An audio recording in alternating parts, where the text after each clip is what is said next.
ஒரு ஊர்ல ஒரு கோயில் இருந்தது. ரொம்ப பழைய கோயில். உள்ள போறதுக்கே பயமா இருக்கும். எந்த நேரத்துல இடிஞ்சு விழுந்துருமோ அப்படிங்கிற பயம். அப்படி இருந்ததுனால யாரும் துணிஞ்சு சாமி கும்பிடுறதுக்கு அங்க போறதில்ல. கோயிலுக்கு வர்ற கூட்டம் கொஞ்சம் கொஞ்சமா குறைய ஆரம்பிச்சுட்டுது. கோயில் நிர்வாகிகள் எல்லாரும் கூடி உட்காந்து பேசினாங்க. என்ன பண்ணலாம்னு யோசனை பண்ணாங்க. எந்த இடம் மோசமா இருக்கோ அந்த இடத்த பழுது பார்த்தாங்க. அங்க எங்க வர்ணத்தை பூசி கொஞ்சம் அழகுபடுத்தி பார்த்தாங்க. ஏதோ இந்த ஊர்ல கோயில்னு ஒண்ணு இருக்கு, அது மக்களுக்கு தெரியணும் அப்படிங்கிறதுக்காகத்தான் அப்படிலாம் பண்ணாங்க. இருந்தாலும் கோவில் இருக்கிற நிலைமை மக்களுக்கு தெரியும். அதனால அங்க வர்றது குறைச்சிக்கிட்டாங்க அவங்க. ஒரு கட்டத்துல யாருமே வர்றதில்ல. நிலைமை அந்த அளவுக்கு ஆயிட்டுது. மறுபடியும் கோவில் நிர்வாகிகள் கூட்டம் நடந்தது. இந்த கூட்டம் கூட கோயிலுக்கு உள்ள நடக்கல. இடிஞ்சு விழுந்துருமோங்கிற பயம். அதனால வெளியில தான் உட்காந்து கூட்டத்தை நடத்தினாங்க. ஏன்னா உள்ள போறதுக்கு அவங்களுக்கும் துணிச்சல் கிடையாது. எந்த நேரமும் விழுந்துரும் போல இருந்தது அது. அது வழியா போறவங்க கூட வேகமா அந்த இடத்த கடந்து போக ஆரம்பிச்சிட்டாங்க. கோவில் நிர்வாகிகள் வெளியில உட்காந்து கூட்டம் போட்டாங்க இல்லையா, அந்த கூட்டத்துல 4 தீர்மானங்களை நிறைவேற்றினாங்க.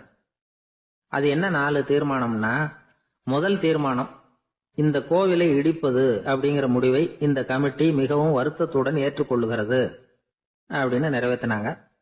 இதுக்கு பதிலா இன்னொரு கோவிலை உடனடியாக கட்டி முடிச்சுடணுங்கிறது 2வது தீர்மானம். 3வது தீர்மானம் என்ன தெரியுமா? பழைய கோவிலின் கதவுகள், அதிலிருந்து பிரிச்சு எடுக்கிற செங்கல், இதையே புது கோவில் கட்டுவதற்கு பயன்படுத்தி கொள்ள வேண்டியது. பழைய கோவில் இருந்த மாதிரியே அதே வடிவத்துல புது கோவிலையும் கட்ட வேண்டியது. பழைய கோவிலின் அஸ்திவாரத்தை அப்படியே வச்சுக்கிட்டு அதுக்கு மேல நாம கோயிலை கட்டிக்க வேண்டியது. இதுதான் 3வது தீர்மானம். இதையும் கமிட்டி முழு மனசோட ஏத்துக்கிட்டது. இது வரைக்கும் சரி. இப்ப அந்த கமிட்டி 4வதா ஒரு முக்கியமான தீர்மானத்தை கொண்டுகிட்டு வந்து அதையும் ஏகமனதா நிறைவேற்றி விட்டது. அது என்ன தீர்மானம்னா, புதிய கோவில் கட்டி முடிக்கிற வரைக்கும் பழைய கோவிலை இடிக்கிறதில்லை அப்படிங்கிற தீர்மானம். எப்படி இருக்குது பாருங்க இது. பழசை இடிக்காத வரையில அதே இடத்துல புதுசா எப்படி கட்ட முடியும்? பல விஷயங்கள்ல நாம நடந்துகிற முறையும் இப்படிதான் இருக்குதான். வாழ்க்கையில முன்னேறணும்னு ஆசைப்படுவோம். அதே நேரத்துல அந்த முன்னேற்றத்துக்கு எது தடையா இருக்கோ அதை விட்டு விடுறதுக்கும் மனசு வராது. வெளிநாட்டுல ஒரு பெரிய விருந்து நடந்துகிட்டு இருந்துதான். எல்லாரும் மது கோப்பையும் கையுமா அலைஞ்சுகிட்டு இருக்கிறாங்க. ஒருத்தர் மட்டும் கையில எதுவும் இல்லாம ரொம்ப நல்ல பிள்ளையா சாதுவா ஒரு ஓரமா தனியா உட்கார்ந்து இருக்கிறார். அவர்கிட்ட நெருங்கி வாங்க மது சாப்பிடலாம் அப்படின்னு கூப்பிட்டாங்களாம். என்ன வற்புறுத்தாதீங்க, நான் என் மனசுக்குள்ள உறுதியா தீர்மானம் பண்ணிவிட்டேன் அப்படின்னாராம். என்ன தீர்மானம் பண்ணிருக்கீங்க அப்படின்னு கேட்டிருக்காங்க. ஏற்கனவே முழு போதையில இருக்கும் பொழுது மறுபடியும் மது கோப்பையை தொடரதில்லை அப்படின்னு தீர்மானம் பண்ணிருக்கேன் அப்படின்னாராம். நாட்டுல நல்லவங்க ஒருத்தர் 2 பேர் இருக்கிறதுனால தாங்க மழையே பெய்யுது அப்படின்னு சொல்றது உண்டு. நல்லார் ஒருவர் உளரேல் அவர் பொருட்டு எல்லாருக்கும் பெய்யும் மழை. சில சமயம் ரொம்ப பேர் திடீர்னு நல்லவங்களா ஆயிடுவாங்க போல இருக்கு. அதனாலதான் விடாம பேய் மழையா கொட்டி தீர்த்துடுது. எல்லாரும் நல்லவங்களாயிட்டா உலகமே தாங்காது போல இருக்க. அப்பப்ப ஒருத்தர் 2 பேர் நல்லவங்களாகணும். அப்பதான் சீரா மழை பெய்யும். மாசத்துக்கு 3 பேர் நல்லவங்களானா மாதம் மும்மாரி பொழியும். இதெல்லாம் வேடிக்கை பேச்சு. இப்போ இதெல்லாம் ஒரு பக்கம் இருக்கட்டும். இப்போ விஷயத்துக்கு வருவோம். ஒரு கும்பல்ல நல்லவன் யாரு அப்படிங்கறத எப்படி கண்டுபிடிக்கிறது? இதுக்கு ஒரு வேடிக்கை கதை உண்டு. என்னுடைய நண்பர் ஒருத்தருக்கு அவங்க பாட்டியம்மா சொன்ன கதையா அது.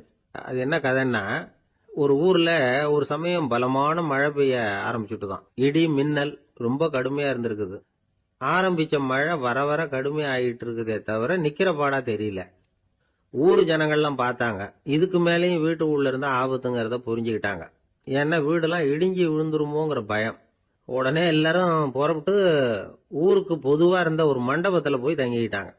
மின்னல் கடுமையா இருந்தது. இடி எந்த நேரத்திலையும் விழலாம்ங்கிற நிலைமை. எப்போ விழலாம்னு பார்த்துக்கிட்டு இருக்குது. அந்த மண்டபத்துல இருந்த ஜனங்கள் மனசுக்குள்ள ஒரு பயம்.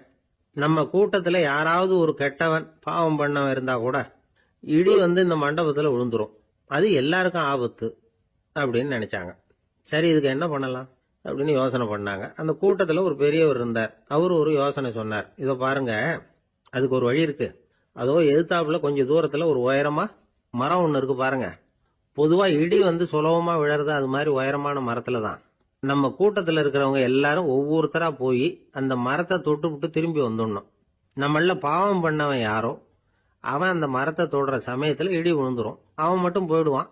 மண்டபத்துல இருக்கிற நாமெல்லாம் பொழைச்சிக்கலாம். அப்படின்னு ஐடியா கொடுத்தாரு அந்த பெரியவர்.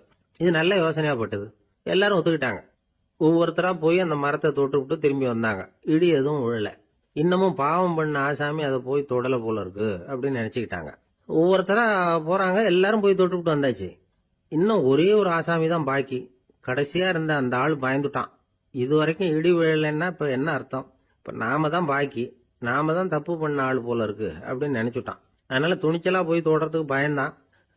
தயங்கிக்கிட்டே இருந்தான். இருந்தாலும் மற்றவங்க எல்லாம் சும்மா இருப்பாங்களா? கட்டாயப்படுத்தி கழுத்தை பிடிச்சி தள்ளாத குறையா அவனை தள்ளி விட்டாங்க. போய் தொட்டுட்டு வாடான்னு. அவன் நடுங்கிட்டே போய் அந்த மரத்தை தொட்டான். அதே வினாடி ஒரு பயங்கரமான மின்னல் இடி விழுந்துட்டுது. எங்க விழுந்தது தெரியுமா? அந்த ஆள் மேல இல்ல, மண்டபத்துல விழுந்தது. மண்டபத்துல இருந்தவங்க பூரா காலி. அந்த ஒரு ஆள் மட்டும் பொழைச்சிக்கிட்டான்.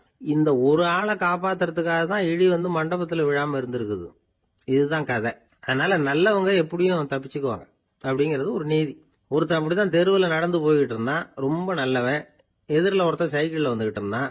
அதுல மோதி இவன் கீழே விழுந்துட்டான். சைக்கிள்காரன் உடனே இறங்கி இவனை தூக்கி விட்டான்.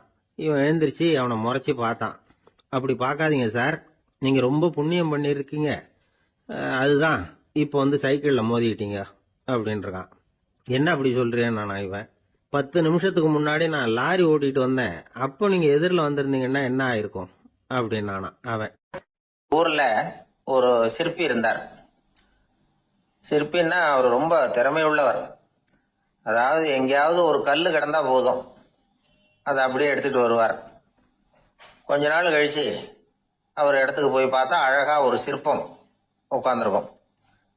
இந்த கல்லா கிடந்தது சிற்பமா மாறி இருக்கும். அந்த அளவுக்கு பண்ணிவிடுவார். அப்பேற்பட்ட சிற்பி.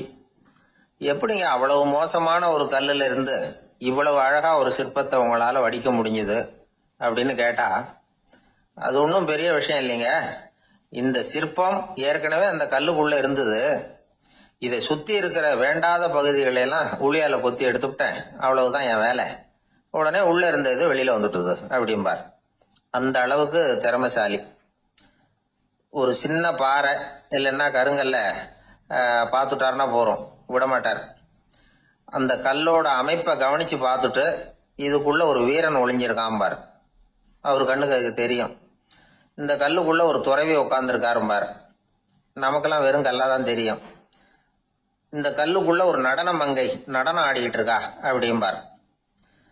உடனே அந்த கல்லை கொண்டுகிட்டு வருவார். அவர் சொன்னது மாதிரியே உள்ள இருக்கிற அவங்களையெல்லாம் வெளியில கொண்டுட்டு வந்துருவார். அதாவது வேண்டாத பகுதிகளெல்லாம் கொத்தி எடுத்துருவார். அவரு மொழியில சொல்ல போனா, இந்த சிற்பிக்கு ரொம்ப நாளா மனசுக்குள்ள ஒரு ஆசை. அதாவது உண்மை, தூய்மை, இதுக்கு உதாரணமா இருக்கக்கூடிய புத்தர் சிலைய வடிக்கணும் அப்படிங்கிறது அவரோட ஆசை. ஆனா அந்த ஆசை நிறைவேறாமலே இருந்துகிட்டு வந்தது. அதுக்கு என்ன காரணம்னா, அதுக்கு தகுந்த மாதிரி ஒரு கல்லு கிடைக்கல. கல்லு கிடைச்சா அதை செஞ்சிருவாரு. ரொம்ப காலமா அங்கங்க தேடி அலைஞ்சார். இந்த புத்தர் சிலை வடிக்கிறதுக்கு பொருத்தமா ஒரு கல்லு கிடைக்குமா அப்படின்னு சொல்லி கண்ணுல படுற கல்லையெல்லாம் உத்து உத்து பார்ப்பார். உள்ள புத்தர் இருக்காரான்னு கவனிப்பார். இருக்கிற மாதிரி எதுவும் தெரியல அவர் கண்ணுக்கு. சரி, இதுக்கு என்ன செய்யலாம்னு யோசனை பண்ணார். நேரா ஒரு புத்த மடாலயத்துக்கு போனார். அங்க இருக்கிற ஒரு புத்த துறவியை சந்திச்சார். அவர்கிட்ட விசாரிச்சார், சுவாமி, புத்தரின் தூய்மை ஒளிஞ்சிருக்கிற அந்த கல் எங்க கிடைக்கும் அப்படின்னார். அந்த கல் இருக்கிற இடம் எதுன்னு இன்னமும் உங்களுக்கு தெரியலையா அப்படின்னு கேட்டார் துறவி. இல்லைங்க, அதுக்காகத்தான் அலைஞ்சிட்டு இருக்கிறேன் அப்படின்னாரு இவரு.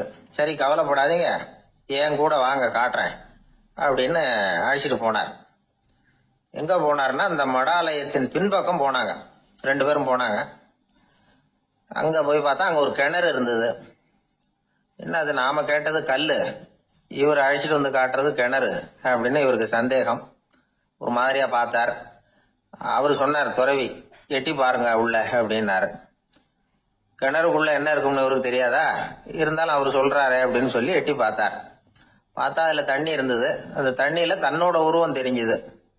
இப்ப அந்த புத்த ஞானி சொன்னார், துறவியாரே, புத்தரை நாம தான் ஒளிச்சு வச்சிருக்கிறோம், நமக்குள்ளதான் அவர் மறைஞ்சிருக்கிறார். அவரை அடையாளம் தெரியாதபடி மூடி இருக்கிறது எது தெரியுமா? நம்ம கிட்ட இருக்கிற கோபம், போலித்தனம், பதட்டம், ஆசை, இதெல்லாம் தான். அறிவு அப்படிங்கிற ஒளியால அதையெல்லாம் செதுக்கி எடுத்துட்டோம்னா அந்த அழகான புத்தர் வெளியில வந்துருவார் அப்படின்னு சொன்னார் துறவி. அதனால நமக்குள்ள இருக்கிற நம்மளை நமக்கே அடையாளம் தெரியல அப்படிங்கிறது தான் உண்மை. இந்த உண்மையான மனிதன் உள்ளே இருக்கிறான். இவர் கல்லை பார்த்துட்டு உள்ள யார் இருக்காங்கிறது அவருக்கு தெரிஞ்சது சிற்பிக்கு. ஆனா உண்மையான புத்தர் எங்க இருக்காருங்கிறத அவரால் அடையாளம் கண்டுபிடிக்க முடியல. அப்படிதான் பல பேர் இன்னைக்கு இருந்துகிட்டு இருக்கிறோம். ஒரு அப்பா தன்னுடைய பிள்ளைக்கு புத்தி சொன்னார், அதோ பாருப்பா, மனசுதான் கல்லு, அறிவு தான் ஒளி. உன்னுடைய மனசுங்கிற கல்ல அறிவுங்கிற ஒளியால செதுக்கி அழகான மனிதனா நீ வெளியில வரணும்னார். அதுக்காக தான்ப்பா தேடிட்டு இருக்கேன்னா அவன். மனசுங்கிற கல்லை தேடிக்கிட்டு இருக்கிறியா அப்படின்னு கேட்டார். இல்லப்பா, அறிவுங்கிற ஒளி எங்க இருக்குன்னு தெரியல எனக்கு, அதை தான் தேடிக்கிட்டு இருக்கிறேன் அப்படின்னு நானா.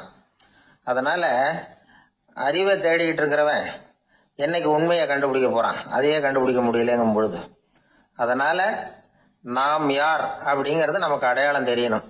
அந்த அடையாளம் தெரிஞ்சுட்டா வாழ்க்கையில வெற்றி நிச்சயம். கிபி 1078 வருஷம் மார்ச் மாதம் 19 திங்கட்கிழமை அதிகாலை நேரம் ஒரு குழந்தை பிறந்தது.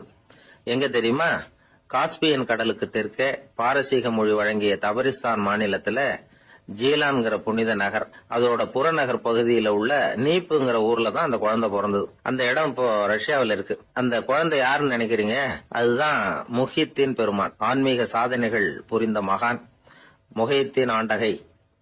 தன்னுடைய 18வது வயசுல உயர்கல்விக்காக ஜீலான் நகரத்தை விட்டு பகுதாத் நகரத்துக்கு புறப்பட்டு போறார். இளம் பிராயம் தானே, அதனால துணைக்கு ஒரு வர்த்தக கூட்டத்தோட சேர்ந்து போயிட்டு இருக்கிறார். ரொம்ப தூரம் போகணும். ஒவ்வொரு இடமா தங்கி தங்கி போயிட்டு இருக்கிறாங்க. ஒரு இடத்துல ஒரு கொள்ளை கூட்டம் பயங்கரமான ஆயுதங்களோட அவங்கள வழிமறிச்சுட்டுது. அந்த வர்த்தக கூட்டம் வச்சிருந்த பொருள்களை எல்லாம் அவங்க பறிச்சு விடுறாங்க. இவங்களும் பயந்துகிட்டு இருந்தது எல்லாத்தையும் அவங்க கிட்ட கொடுத்து விடுறாங்க. முஹித்தீன் ஆண்டகை மட்டும் இதையெல்லாம் பார்த்துக்கிட்டு தனியா ஒதுங்கி நிக்கிறார். ஒரு 18 வயசு பையன் மட்டும் இப்படி தனியா அநாத சிறுவன் மாதிரி நின்றுட்டு இருக்கிறத அந்த கொள்ளை கூட்டத்துல இருந்த ஒருத்தன் பாக்குறான். கிட்ட நெருங்கி வர்றான். அலட்சியமாவும் கிண்டலாவும் உங்ககிட்ட ஏதாவது இருக்குதா அப்படின்னு கேக்குறான். இவங்கிட்ட என்ன இருக்க போகுது அப்படிங்கிற நம்பிக்கையில அவன் அப்படி கேக்குறான். உடனே இவரு, ஓ இருக்குதே, என்கிட்ட 40 தீனார் இருக்கு அப்படிங்கிறார். இப்படி சொல்லியும் அந்த கொள்ளைக்காரனுக்கு நம்பிக்கை வரல. என்னடா அவன் விளையாடாத, பொய் சொல்லாத, உண்மையை சொல்லு அப்படிங்கிறான் அவன். உண்மையைத்தான் சொல்றேன், என்கிட்ட 40 தீனார் இருக்கு அப்படிங்கிறார் இவர். எங்க வச்சிருக்கிற அப்படின்னு கேக்குறான். சட்டையின் விழாப்புறத்துல உள்ள பகுதியில அதை வச்சு தச்சிருக்கிறாங்க அப்படின்னு உண்மையை சொல்றார். உடனே கொள்ளை கூட்ட தலைவன் அதை கத்தியால கீறிப்பார் அப்படின்னு உத்தரவு போடுறான். அந்த சட்டையை கிழிக்கிறாங்க. உள்ள இருந்து 40 பொற்காசுகளும் பொல பொலன்னு கீழே கொட்டுச்சு. அதை பார்த்த உடனே அந்த கொள்ளை கூட்ட தலைவன் மலைச்சு போய் நின்னுட்டான். காசை பார்த்துட்டு அவன் மலைச்சு போல, பொய் பேசாத அந்த பையனோட நேர்மையை பார்த்துட்டு அவன் அப்படி நின்னான். மெதுவா அந்த பையன் கிட்ட வந்தான். ஏன்பா, நீ என்ன பணக்கார குடும்பமா அப்படின்னு கேட்டான். அப்படிலாம் இல்ல, எனக்கு அப்பா இல்ல, அம்மா மட்டும்தான் உண்டு. எங்க அப்பா எனக்குன்னு விட்டு போன சொத்தே இந்த 40 தீனார் தான் அப்படின்னாரு இவர். அப்படி இருந்துமா உண்மை பேசணும்னு ஆசைப்பட்டேன். என்கிட்ட ஒண்ணும் இல்லைன்னு ஒரு வார்த்தை சொன்ன உன்னை விட்டுருப்போமே அப்படின்னா அவன். அப்படி இல்லைங்க, நான் இறைவன் திருநாமத்தை அறியக்கூடிய கல்வி ஞானத்துக்காக இப்ப போயிட்டு இருக்கிறேன். இறைவன் திருநாமத்தை உச்சரிக்க வேண்டிய நாவால பொய் பேசக்கூடாதுன்னு எங்க அம்மா சொல்லியிருக்கிறாங்க. அதனால நான் எப்பவுமே பொய் சொல்ல மாட்டேன் அப்படின்னு என்னுடைய தாய்க்கு வாக்கு கொடுத்திருக்கிறேன் அப்படின்னாரு அவர். முஹித்தீன் பெருமான் வார்த்தைகளை கேட்ட அந்த கொள்ளையர்கள் மனம் திருந்தி நல்லவங்களா ஆயிடுறாங்க. அந்த கொள்ளையர் தலைவன் பிற்காலத்துல ஒரு பெரிய மகான் ஆயிடுறார். பெரியவர்கள் வாழ்க்கையில நடக்கிற இது மாதிரி சம்பவங்கள் தான் நாம நல்ல விதமா வாழறதுக்கு துணையா இருக்கும். அந்த காலத்துல கொள்ளையர்களே பெரியவங்க செயலை பார்த்து மனம் திருந்தி இருக்கிறாங்க. இந்த காலத்துல யார் இப்படி இருக்கிறா? இந்த காலத்துல மகான் ஒருத்தரை பார்த்தேன், எனக்கு வேண்டியப்பட்ட மகான். ஏங்க நீங்களும் மகான் ஆகிறதுக்கு முன்னாடி கொள்ளை அடிச்சுட்டு இருந்தீங்களா அப்படின்னு கேட்டேன். அவர் மெதுவா கண்ணை திறந்து என்ன நிமிர்ந்து பார்த்தார். அப்படி இல்லப்பா, நான் கொள்ளை அடிக்கிறதுக்காகத்தான் மகானாவே ஆகி இருக்கிறேன் அப்படின்னு சொல்லிவிட்டு மறுபடியும் கண்ணை மூடிட்டார். ஒரு நாள் ஒரு 10-15 பள்ளிக்கூடத்து பிள்ளைங்க தேடிட்டு வந்தாங்க. உங்களை பார்த்துட்டு தான் போகணும், அதுக்காக தான் வந்திருக்கோம்னாங்க. என்ன விஷயம்னு கேட்டோம். நாங்கள்லாம் கூடி ஒரு முடிவு பண்ணியிருக்கிறோம், அதை உங்ககிட்ட சொல்லணும் அப்படின்னாங்க. அதுவும் ஒரு வாண்டு பையன் அதை சொன்னான். என்ன முடிவு அது அப்படின்னு கேட்டோம் ரொம்ப ஆர்வமாக. அதை இப்போ சொல்ல மாட்டோம், எங்களுக்கு பிடிக்கிற மாதிரி ஏதாவது ஒரு தகவல் சொன்னால் அதுக்கப்புறம் நாங்கள் அதை சொல்கிறோம் அப்படின்னா அந்த வாண்டு பையன். சரி, சின்ன பையன்கிட்ட இன்னைக்கு வசமாக மாட்டிக்கிட்டோம் அப்படின்னு நினச்சிக்கிட்டு அவங்களுக்கு தகுந்த மாதிரி ஒரு கதை சொல்ல ஆரம்பித்தோம். அது என்ன கதைன்னா, ஒரு பெரிய காடு, அதில் பலவிதமான மிருகங்கள். அந்த காட்டுக்கு ஒரு சிங்கம் தான் ராஜா. எப்பவும் காட்டுக்கு அது தானே ராஜா. ஒரு பெரிய யானைக்கு இது பொறுக்கலை. என்ன இது, எப்போ பார்த்தாலும் இங்கே சிங்கத்துக்கே ராஜா பதவி கிடைக்குது, நான்லாம் எவ்வளவு பலசாலியாக இருக்கிறேன், அப்படி இருந்தும் எனக்கு அந்த பதவி கிடைக்கலையே அப்படின்னு தனக்குள்ளே பொறுமிக்கிட்டே இருந்தது. ராஜா பதவியை நினச்சி ரொம்ப ஏக்கம், அதுக்கு பதவி மோகம். இந்த சமயம் பார்த்து ஒரு குள்ள நெறி கூட்டம் அதை தேடிட்டு வந்தது. ஐயா பெரியவங்களே, நீங்கள் இந்த காட்டுக்கு ராஜாவாக இருக்க ஆசைப்படுறீங்க, அதில் ஒன்றும் தப்பு இல்லை.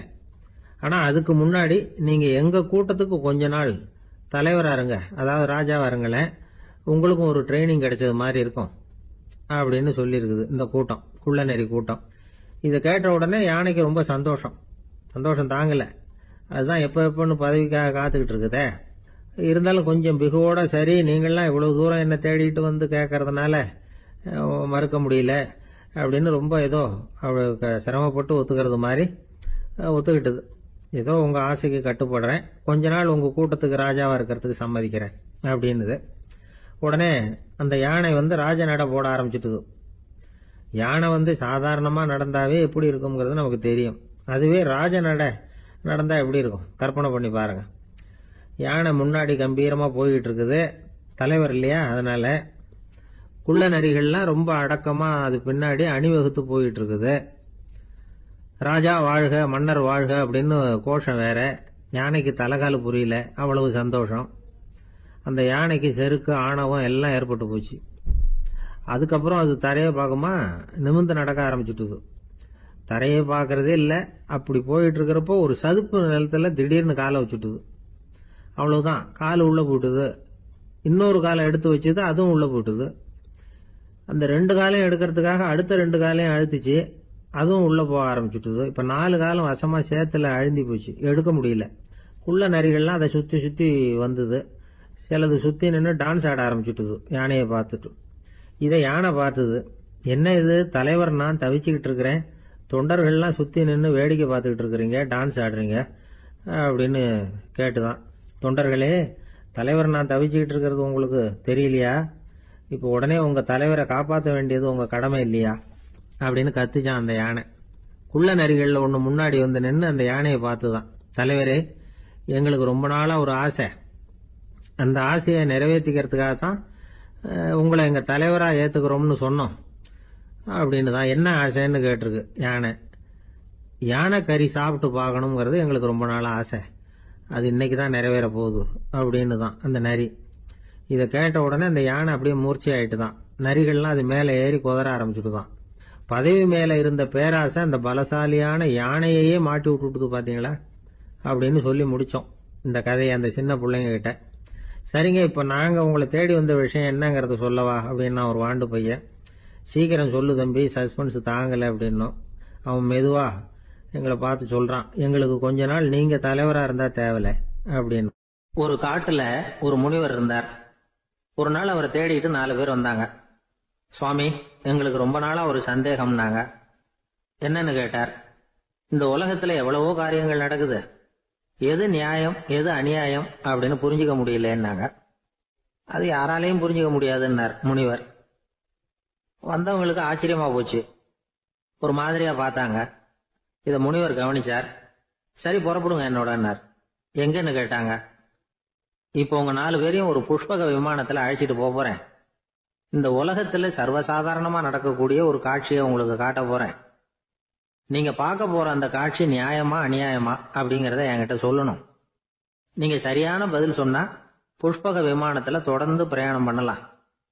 தவறான பதில் சொன்னா இந்த புஷ்பக விமானம் உங்களை கீழே தள்ளி விட்டுரும் அப்படின்னார். 4 பேருக்கும் பயம்தான், இருந்தாலும் முனிவர் கூப்பிடுறாரு அப்படின்னு சொல்லி புறப்பட்டாங்க. அவங்க எல்லாரும் புறப்பட்டு ஒரு காட்டு வழியா போயிட்டு இருக்கிறாங்க புஷ்பக விமானத்துல. அங்க நடக்கிற ஒரு காட்சியை காட்டுறார் முனிவர். அதோ அங்க பாருங்கன்னார். அந்த விமானத்துல இருந்தபடியே எல்லாரும் கீழே குனிஞ்சு பாக்குறாங்க. அங்க ஒரு தாய் புலி அப்பதான் குட்டி போட்டிருக்கு. குட்டிகளை ஈன்ற உடனே பசிக்கு இறை தேடி அந்த பக்கமா வருது. அதே நேரம் ஒரு தாய் மான், அதுவும் அப்பதான் குட்டி போட்டிருக்கு. அதுவும் இதே மாதிரி குட்டிகளை ஈன்ற உடனே பசிக்கு இறை தேடி அந்த பக்கமா வருது. இப்ப அந்த புலி அந்த மானை அடிச்சு போட்டுடுது, அதுவும் சாப்பிடுது, குட்டிகளுக்கும் கொடுக்குது. இப்போ அந்த புலிக்குட்டிகள் முகத்துல மகிழ்ச்சி, தாயை இழந்த அந்த மான் குட்டிகள் முகத்துல துக்கம். இப்போ அந்த முனிவர் 4 பேர்கிட்டையும் கேட்கிறார், நீங்க இங்க பாத்தீங்களே, இதுல எது நியாயம் எது அநியாயம்? ஒவ்வொருத்தரா சொல்லுங்க. உங்க பதில் சரியில்லைன்னா இந்த விமானம் உங்களை கீழே தள்ளி விட்டுரும், சொல்லுங்க பார்க்கலாம்னார். முதல்ல ஒருத்தன் சொன்னான், அந்த புலி செஞ்சது சரிதாங்க, அது பசிக்கு அதுதான் ஆகாரம், தன்னுடைய பசிக்கு தானே இறை தேடிக்கிட்டுது, அதுல என்ன தப்பு, அவ்வளவுதான், அதனால புலி செஞ்சது நியாயம்தான் அப்படின்னா. அவ்வளவுதான், அந்த விமானம் அவனை அப்படியே கீழே தள்ளி விட்டுட்டுது. அதனால அவன் கொடுத்த பதில் சரியில்லை அப்படிங்கிறது புரிஞ்சு போச்சு.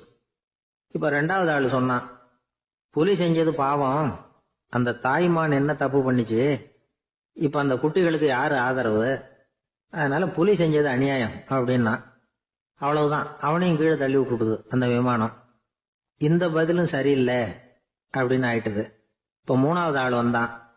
முதல்ல 2 பேர் கீழே விழுந்ததை பார்த்துக்கிட்டு இருந்தான்.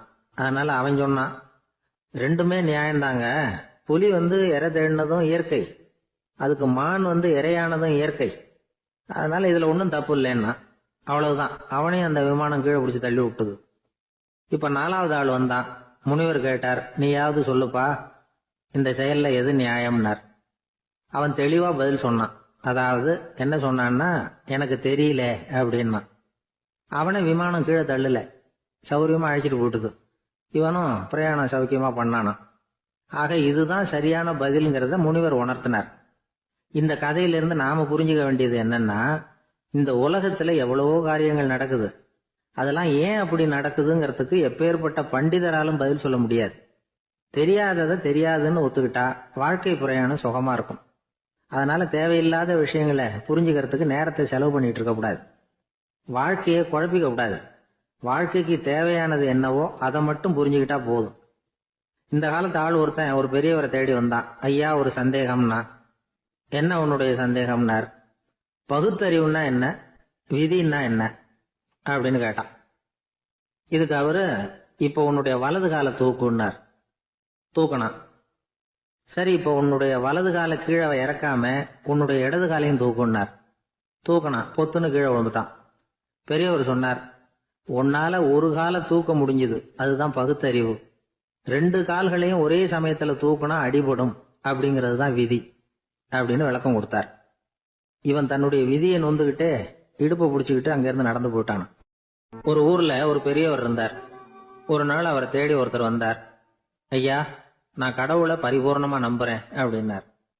சரி, அந்த நம்பிக்கை உனக்கு எப்படி வந்ததுன்னு கேட்டார் இவர். அவர் சொல்ல ஆரம்பிச்சார், ஐயா, எனக்கு கல்யாணம் ஆகி 10 வருஷம் ஆச்சு, ஆனாலும் குழந்தை பாக்கியம் இல்லை. அதுக்கு என்ன காரணமா இருக்கும்னு நான் யோசனை பண்ணிட்டு இருந்தப்போ நண்பர் ஒருத்தர் ஒரு ஆலோசனை சொன்னார். உனக்கு மதப்பற்று இல்லை, எந்த கடவுளையுமே நம்ப மாட்டேங்கிற, அதுதான் காரணம். கடவுளை நம்பு, உனக்கு குழந்தை பாக்கியம் கிடைக்கும் அப்படின்னார். அவர் அப்படி சொன்னாரே தவிர எனக்கு சந்தேகம்தான்.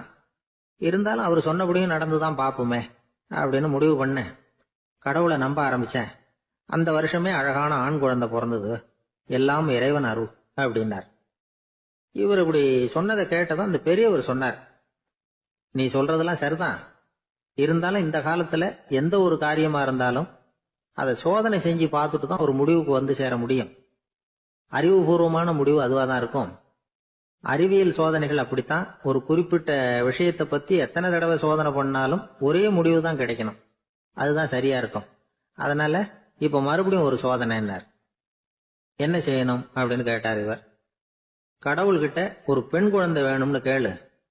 முதல்ல ஆண் குழந்தைய கொடுத்தது மாதிரியே இப்போ ஒரு பெண் குழந்தையையும் கொடுக்கறாரா பார்க்கலாம் அப்படின்னார். சரின்னு சொல்லி இவர் அதே மாதிரி முயற்சி பண்ணினார். அதுக்கப்புறம் அவரு இந்த பெரியவர்கிட்ட வரவே இல்லை. கொஞ்ச காலம் கழிச்சு இவரே அவரை தேடிட்டு போய் கதவை தட்டினார். அவர் கதவை திறந்தார். என்ன ஆச்சு, கடவுள் கண் திறந்தாரா அப்படின்னு கேட்டார். அவரு, அந்த சமாச்சாரம்லாம் நமக்கு வேணாம் சார், முதல் தடவை அது ஏதோ தற்செயலா ஏற்பட்ட ஒரு சாதகம்.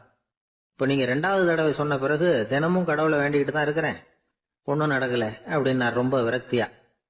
ஒரே ஒரு தோல்வியில உங்க நம்பிக்கை எல்லாம் பறந்து போயிடுது பாத்தீங்களா அப்படின்னார் அந்த பெரியவர். எல்லாம் நல்ல விதமா நடக்கிற வரைக்கும் நம்பிக்கை, எதிர்பார்த்தது தோல்வியில முடிஞ்சுட்டுதுன்னா அவநம்பிக்கை. மற்றவர்கள் பேர்ல வைக்கிற நம்பிக்கை எந்த நேரத்திலையும் விவகாரமாகி விடக்கூடிய சாத்தியம் உண்டு. நாம நம்பிக்கை வைக்க வேண்டியது நம்ம கிட்ட தான், நமக்குள்ள இருக்கிறார் கடவுள். எனவே நம்ம பேர்ல நாம வைக்கிற நம்பிக்கை தான் உண்மையான கடவுள் பக்தி. நிபந்தனையற்ற நம்பிக்கையா அது இருக்கணும். எல்லாம் நல்லபடியா நடந்துகிட்டு இருந்தா எந்த முட்டாளுக்கும் நம்பிக்கை வரத்தான் செய்யும் அப்படிங்கிறது ஒரு பெரியவர் கருத்து.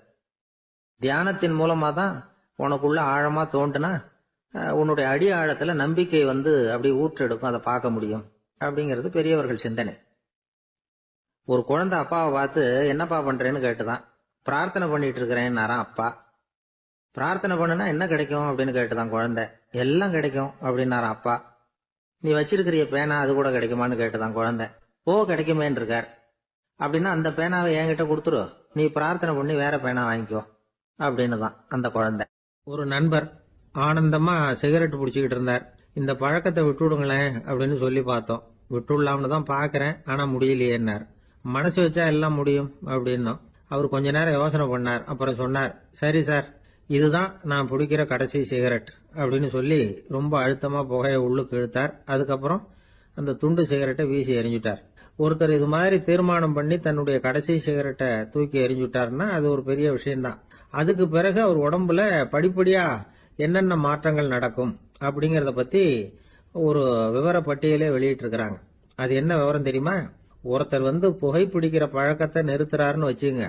அப்படி அவர் நிறுத்தின 20 நிமிடங்களுக்குள்ள உயர் ரத்த அழுத்தம், உடல் வெப்பம், நாடி துடிப்பு இதெல்லாம் சரியான நிலைமைக்கு வந்துருதான். 8 மணி நேரத்துக்குள்ள இந்த ஸ்மோக்கர்ஸ் பிரீத் அப்படிங்கிற தன்மை மறைஞ்சிருதான். ரத்தத்துல உள்ள கார்பன் மோனாக்சைடு அளவு குறையுதான், ஆக்சிஜன் அளவு கூடுதான், சரியான அளவுக்கு வந்துருதான். ஒருத்தர் கடைசி சிகரெட்டை தூக்கி எறிஞ்சுட்டாருன்னா 24 மணி நேரத்துக்குள்ள மாரடைப்பு ஏற்படுறதுக்கான வாய்ப்பு குறைஞ்சுடுதான். 48 மணி நேரத்துக்குள்ள உணர்வு நரம்புகளின் முனைப்பகுதிகள் மறுபடியும் ஒன்னு சேர்ந்துருதான். அதனால நாக்கு சுவை உணர்வு, மூக்கின் முகரும் சக்தி இதெல்லாம் மேம்படுதான், நல்ல நிலைமைக்கு வந்துருதான். சிகரெட்டை நிறுத்தின 3 நாளுக்குள்ள மூச்சு விடுறது சுலபமாயிடுதான். இப்படி அவங்க பட்டியல் நிறைய சொல்றாங்க. 2 அல்லது 3 மாசத்துக்குள்ள என்ன ஆகும் தெரியுமா? ரத்த ஓட்டம் மேம்படுது, நடக்கிறது சுலபமாயிடுது. நுரையீரல் கொள்ளளவு 30% அதிகரிக்குது. 1 to 9 மாசத்துக்குள்ள சுவாச குறைபாடுகள் நீங்குது. நுரையீரல்ல இருக்கக்கூடிய இந்த அசுத்தம் வடிகட்டும் திசுக்கள் சரியா வேலை செய்ய ஆரம்பிச்சிருது. 1 வருஷத்துக்குள்ள இந்த இதய அழுத்த நோய்க்கான வாய்ப்பு பாதியா குறைஞ்சிருது. இந்த சிகரெட்டை நிறுத்தின 5 வருஷத்துக்குள்ள ஒரு நாளைக்கு 1 பாக்கெட் சிகரெட் பிடிக்கிறவர்கள்ல நுரையீரல் புற்றுநோயினால சாகிறவர்கள் எண்ணிக்கை பாதியா குறைஞ்சிருது. புற்றுநோய் செல்கள் சீரமைக்கப்படுது. ஆக ஒருத்தர் புகைக்கிறத விட்டுணும்னு தீர்மானம் பண்ணி தன் கையில இருக்கிற சிகரெட்டை இதுதான் கடைசின்னு சொல்லி தூக்கி எறிஞ்சுட்டா அதுக்கப்புறம் படிப்படியா இவ்வளவு நன்மைகளும் மாற்றங்களும் ஏற்படுறதாக இந்த அமெரிக்கன் கேன்சர் சொசைட்டி தெரிவிச்சிருக்குது. அதனால புகைப்பழக்கம் உள்ளவங்க இதெல்லாம் கொஞ்சம் யோசிச்சு பார்த்து அந்த பழக்கத்தை விட்டு விடுறது ரொம்ப நல்லது. ஆனா அதையெல்லாம் நாம சொன்னா யாரு கேட்கறாங்க? என்னுடைய நண்பர் ஒருத்தர் புகைப்பழக்கம் உள்ளவர். அவர் என்கிட்ட சொன்னார், சார், சிகரெட் பிடிக்கிற பழக்கத்தை விட்டு விடுறது என்னை பொறுத்த வரைக்கும் ஒன்றும் பெரிய கஷ்டமான செயல் இல்லை, அது ரொம்ப சுலபம் அப்படின்னார். எப்படி சொல்றீங்கன்னு கேட்டேன். நான் ஏற்கனவே 20 தடவை அந்த பழக்கத்தை விட்டுருக்கேன் சார் அப்படின்னா. ஒரு ஊர்ல ஒரு குரு இருந்தார், ஜென் குரு. அவரை தேடிட்டு ஒரு மன்னர் வந்தார். வந்தவர் ஜப்பான் மன்னர். தோட்டக்கலையை பத்தி தெரிஞ்சிட்டு போறதுக்காக அவர் வந்தார். எப்படி தோட்டம் அமைக்கிறது அப்படிங்கறத பத்தி அந்த குரு விவரமா சொல்லி கொடுத்தாரு. 1 நாள் 2 நாள் இல்ல, 3 வருஷம் கத்து கொடுத்தார். அதுக்கப்புறம் சொன்னார், நான் கத்து கொடுத்துட்டேன், இனிமே நீங்க போகலாம், போய் தோட்டம் அமைக்கலாம், அதுதான் உங்களுக்கு பரிசை. தோட்டம் அமைச்ச பிறகு சொல்லி அனுப்புங்க, நான் பாக்குறேன். நீங்க இங்க என்னவெல்லாம் கத்துக்கிட்டீங்களோ அதையெல்லாம் அங்க செயல்முறையில செஞ்சு காட்டுங்க அப்படின்னு சொல்லி அனுப்பி வச்சார். மன்னர் போனார். அரண்மனைக்கு பக்கத்திலேயே ஒரு பெரிய தோட்டத்தை உண்டு பண்ணினார். அழகான மரங்களையும் செடிகளையும் உருவாக்கினாரு. கிட்டத்தட்ட 1000 தோட்டக்காரர்களை பயன்படுத்தி 3 வருஷங்கள் முயற்சி பண்ணி அந்த அழகான தோட்டத்தை உருவாக்கினார். குரு கிட்ட இருந்து செய்தி வந்தது, நாளைக்கு தோட்டத்தை பாக்குறேன் அப்படின்னு. மன்னர் உடனே சுறுசுறுப்பாயிட்டார். முதல் நாளே தோட்டத்தை சுத்தப்படுத்தினார். ராத்திரி பூரா யாரும் தூங்கல. எல்லாருக்கும் தோட்டத்தை ஒழுங்குபடுத்துற வேலை. அது அந்தந்த இடத்துல ஒழுங்கா இருக்குதா அப்படின்னு சரி பார்த்தாங்க. ஒரு தவறும் இல்லாத வகையில அதை ஒழுங்குபடுத்தினாங்க. மறுநாள் குரு வந்தார், தோட்டத்தை பார்த்தார். அவருக்கு கோபம் வந்துட்டுது. மன்னருக்கு ஆச்சரியம், எப்பவும் சிரிச்சுக்கிட்டே இருக்கிறவர் இப்ப இப்படி இருக்கிறாரே அப்படின்னு. மெதுவா குரு கிட்ட போய் எல்லாம் சரியா தானே இருக்குது அப்படின்னார்.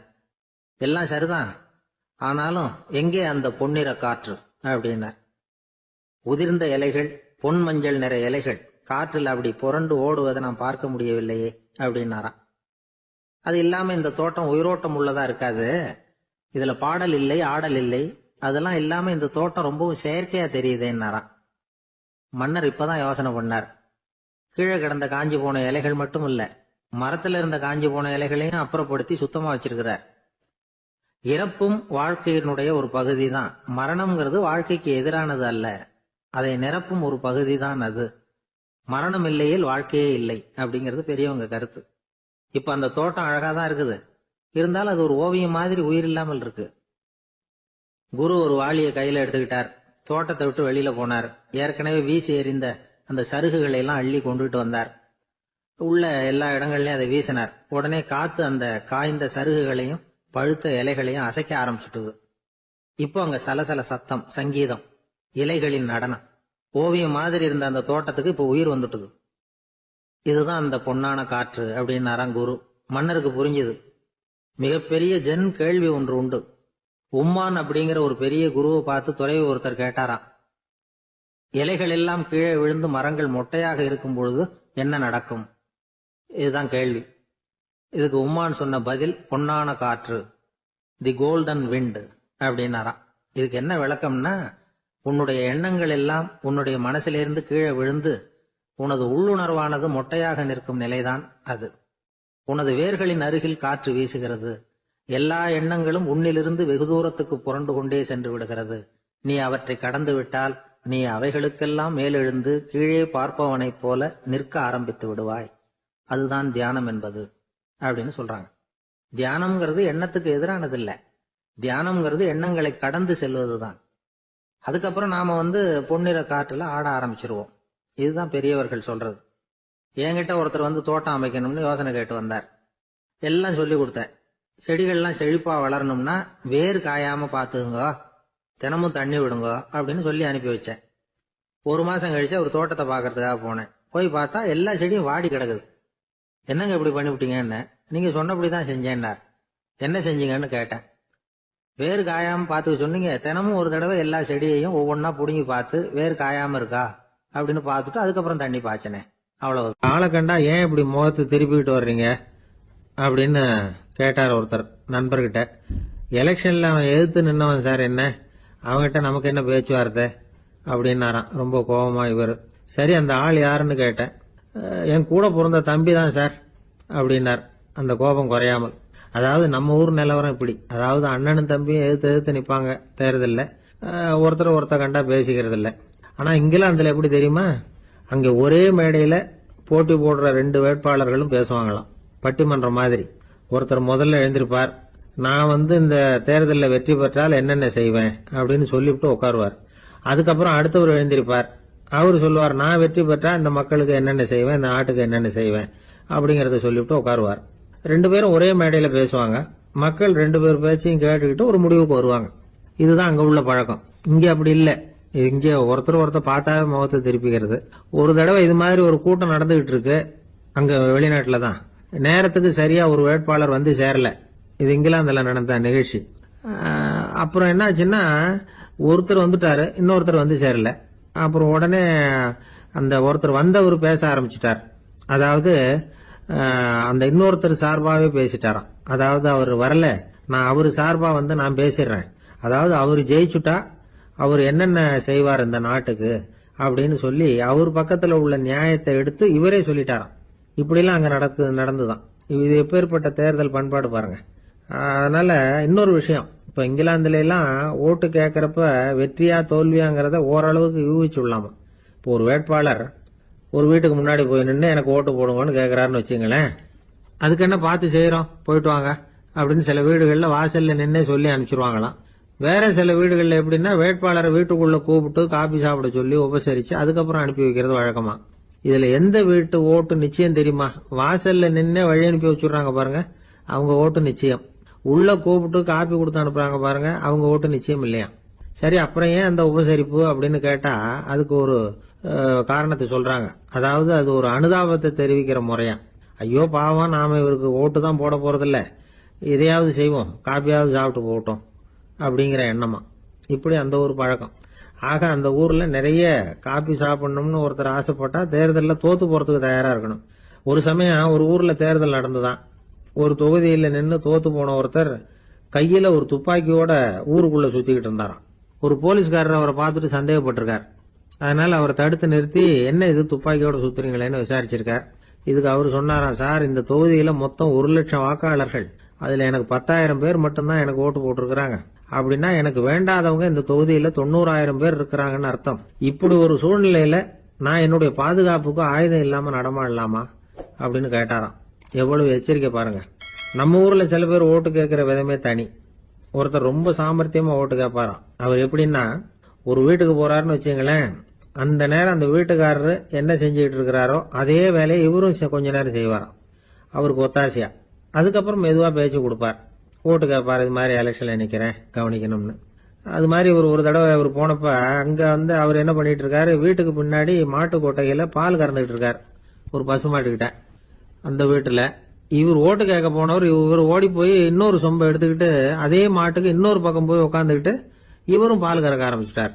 எதிர உட்காந்துட்டு இருக்காரு அவரு, இவர் இந்த பக்கம் உட்காந்துருக்காரு. கீழே கொஞ்சம் குனிஞ்சு பார்த்தா ஒருத்தர் முகத்தை ஒருத்தர் பார்க்கலாம். கொஞ்ச நேரம் ஆனதுக்கு அப்புறம் இவர் மெதுவா அவர்கிட்ட பேச்சு கொடுத்தாராம். இது மாதிரி நான் எலெக்ஷன்ல நிக்கிறேன், நீங்க ஓட்டு போடணும், அதுக்காக தான் வந்தேன்னாராம். அது முடியாதுங்களேன்னாராம் அவரு. ஏன்னு கேட்டிருக்கார். நான் இந்த வீட்டுக்காரன் இல்ல, நானும் உன்ன மாதிரி ஓட்டு கேட்க வந்தவன் தான் அப்படின்னு. சில பேர் ஆளை பார்த்தா 60 வயசு மாதிரி தோணும், உண்மையான வயசு என்னன்னு பார்த்தா 40 அல்லது 45. சில பேரை பார்க்கறதுக்கு 45 மாதிரி தெரியும், உண்மையிலேயே 65 தாண்டி இருப்பாங்க. ஒரு மனிதனுக்கு 2 வகையான வயது உண்டுங்கிறார் ஓஷோ. அதாவது உடம்புக்குன்னு ஒரு வயசு, மனசுக்குன்னு ஒரு வயசு. முதல் உலக மகாயுத்தம் நடந்தது இல்லையா, அது முடிஞ்சதுக்கு அப்புறம் முதல் தடவையா மனிதனின் மூளை வளர்ச்சியை பத்தி மனநல வைத்தியர்கள் ஒரு கணக்கெடுப்பு சோதனை நடத்தினாங்களாம். அது வரைக்கும் மனிதனுக்கு 2 வகையான வயது உண்டுன்னு யாரும் சிந்திச்சதே இல்லையா. அந்த உலக மகாயுத்தம் முடிஞ்சதுக்கு அப்புறம் மனிதனுடைய சராசரி மனதின் வயதை கணக்கிட்டு பார்க்கும் பொழுது அவங்களுக்குலாம் ரொம்ப அதிர்ச்சியா இருந்துதான். ஏன்னா அது ரொம்ப பின்தங்கிய நிலையில இருந்திருக்கு, வளர்ச்சி அடையாத நிலையில இருந்திருக்கு. அவங்க கண்டுபிடிச்ச பிரகாரம் அப்ப மனசோட சராசரி வயசு என்ன தெரியுமா, 14. அப்படின்னா பாத்துங்க, உடல் ரீதியா ஒருத்தரோட வயசு 70 கூட இருக்கலாம், ஆனா மனசோட வயசு 14 தான். இதுக்கு நேர்மாறா அமைஞ்சு போச்சுன்னு வச்சேங்க. அதாவது ஒருத்தருக்கு உண்மையிலேயே 14 வயசு, அதாவது உடலோட வயசு 14, அவரோட மனசின் வயசு 70ன்னு வச்சுக்கோங்க. இப்படி அமைஞ்சுட்டதுன்னா அவர் சீக்கிரம் ஞானத்தன்மை அடைஞ்சிருவார் அப்படின்னு அர்த்தம். இப்ப நமக்கெல்லாம் உடம்போட வயசு மனசோட வயசு ரெண்டும் ஒன்னா இருந்துட்டா அதுவே போதும், அதுவே பெரிய விஷயம். இப்ப எமர்சன் கிட்ட போய் ஒருத்தர் கேட்டாராம், உங்க வயசு என்ன அப்படின்னு. அவர் உடனே பதில் சொல்லியிருக்கார், 360 வருஷம் அப்படின்னாராம். கேட்டவர் குழம்பி போயிட்டார். அவர் என்ன சொல்றாரு, 360 வயசா, என்ன நம்ம காதல தான் சரியா விழலையா? எமர்சன் எப்பவும் உண்மையை பேசுற ஒரு சிறந்த அறிவாளி, அவர் இப்படிலாம் பொய் சொல்ல மாட்டாரே அப்படின்னு ஒரு யோசனை பண்ணிக்கிட்டே இவர் மறுபடியும் அவர் கிட்ட போனாராம். ஐயா, நீங்க சொன்னது சரியா என் காதல விழல, அதனால மறுபடியும் கேட்கிறேன், உங்க வயசு என்ன அப்படின்னாராம்.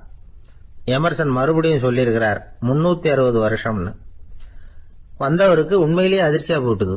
அதுக்கப்புறம் மெதுவா ஆரம்பிச்சாராம், ஐயா, நீங்க சொல்றதை என்னால ஏத்துக்க முடியாது.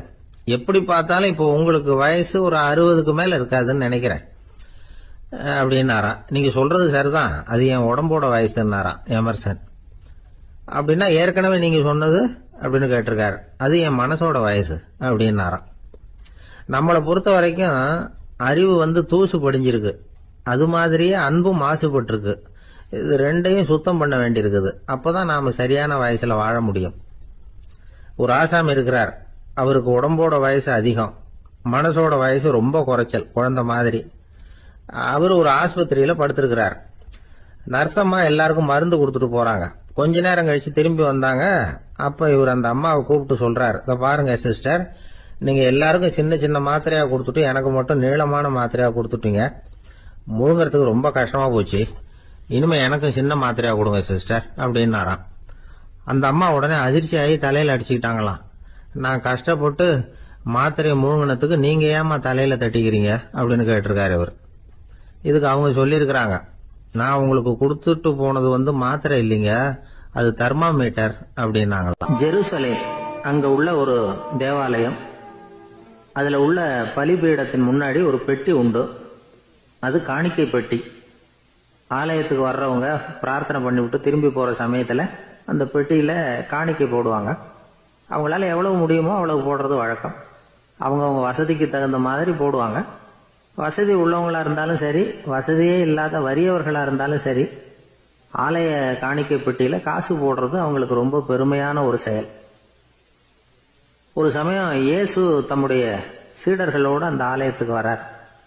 அங்க உட்காந்து ரொம்ப நேரம் வழிபாடு பண்ணிட்டு இருக்கிறார். சீடர்களும் அந்த ஜபத்துல கலந்துகிட்டாங்க. வழிபாடு முடிஞ்சுது. இயேசு உட்கார்ந்துருக்கிறார். காணிக்கை பெட்டியில காசு போடுறவங்கள கவனிக்கிறார். சீடர்களும் அதையே கவனிச்சுக்கிட்டு இருக்கிறாங்க. ரொம்ப பேர் வரிசையா வந்தாங்க. அவங்களால முடிஞ்ச அளவுக்கு காசு போட்டுட்டு அவங்க பாட்டுக்கு போய்கிட்டு இருக்கிறாங்க. வசதியானவங்க நிறைய பேர் வந்தாங்க. அதுக்கு மத்தியில வயசான ஒரு அம்மா, அவங்களும் காசு போட்டுட்டு போறாங்க. இப்போ இயேசு தன்னுடைய சீடர்கள் பக்கம் திரும்பினார். ஒரு கேள்வி கேட்டார். இப்போ இந்த காணிக்கை பெட்டியில நிறைய பேர் காசு போட்டுட்டு போறத நீங்க கவனிச்சிங்க. இன்னைக்கு இந்த காணிக்கை பெட்டியில ரொம்பவும் அதிகமா காசு போட்டது யார் அப்படின்னு கேட்டார். முதல்ல வந்தார ஒரு பெரிய மனுஷன், அவர் தான் அதிகமா போட்டார் அப்படின்னாரு ஒருத்தர். மூணாவதா வந்தவர் தான் அதிகமா போட்டார், நான் கவனிச்சேன் அப்படின்னாரு இன்னொருத்தர். இப்படி ஆளுக்கு ஒரு விதமா சொல்றாங்க. கடைசியா இயேசு சொன்னாராம், இன்றைக்கு அந்த பெட்டியில அதிகமா காசு போட்டவங்க அந்த வயசான அம்மா தான் அப்படின்னாராம். சீடர்களுக்கு ஒன்றும் புரியல. அந்த அம்மா ரொம்ப ஏழையாச்சே, அவங்க எப்படி அதிகமா காணிக்கை செலுத்த முடியும் அப்படிங்கறது அவங்க சந்தேகம்.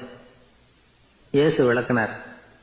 நிறைய பேர் வந்தாங்க, நிறையவே காசுகள் போட்டாங்க, அது உண்மைதான். ஆனாலும் அந்த அம்மா என்ன பண்ணாங்க கவனிச்சிங்களா? வந்தாங்க, தன்னுடைய காசு பைய திறந்தாங்க, அப்படியே கொட்டுனாங்க. அதுல இருந்தது 2 காசுகள் தான். அந்த 2 காசும் காணிக்கை பெட்டியில விழுந்துட்டுது. மற்றவங்கெல்லாம் தங்கள்கிட்ட இருந்த செல்வத்தின் ஒரு சிறு பகுதியை எடுத்து பெட்டியில போட்டாங்க. ஆனா இந்த அம்மா தன்கிட்ட என்ன இருந்ததோ அதை அப்படியே போட்டுட்டாங்க. தன்னுடைய பிழைப்புக்காக வச்சிருந்த அவ்வளவையும் இழக்கிறதுக்கு தயாராயிட்டாங்க. அவ்வளவு தாராள மனசு அவங்களுக்கு.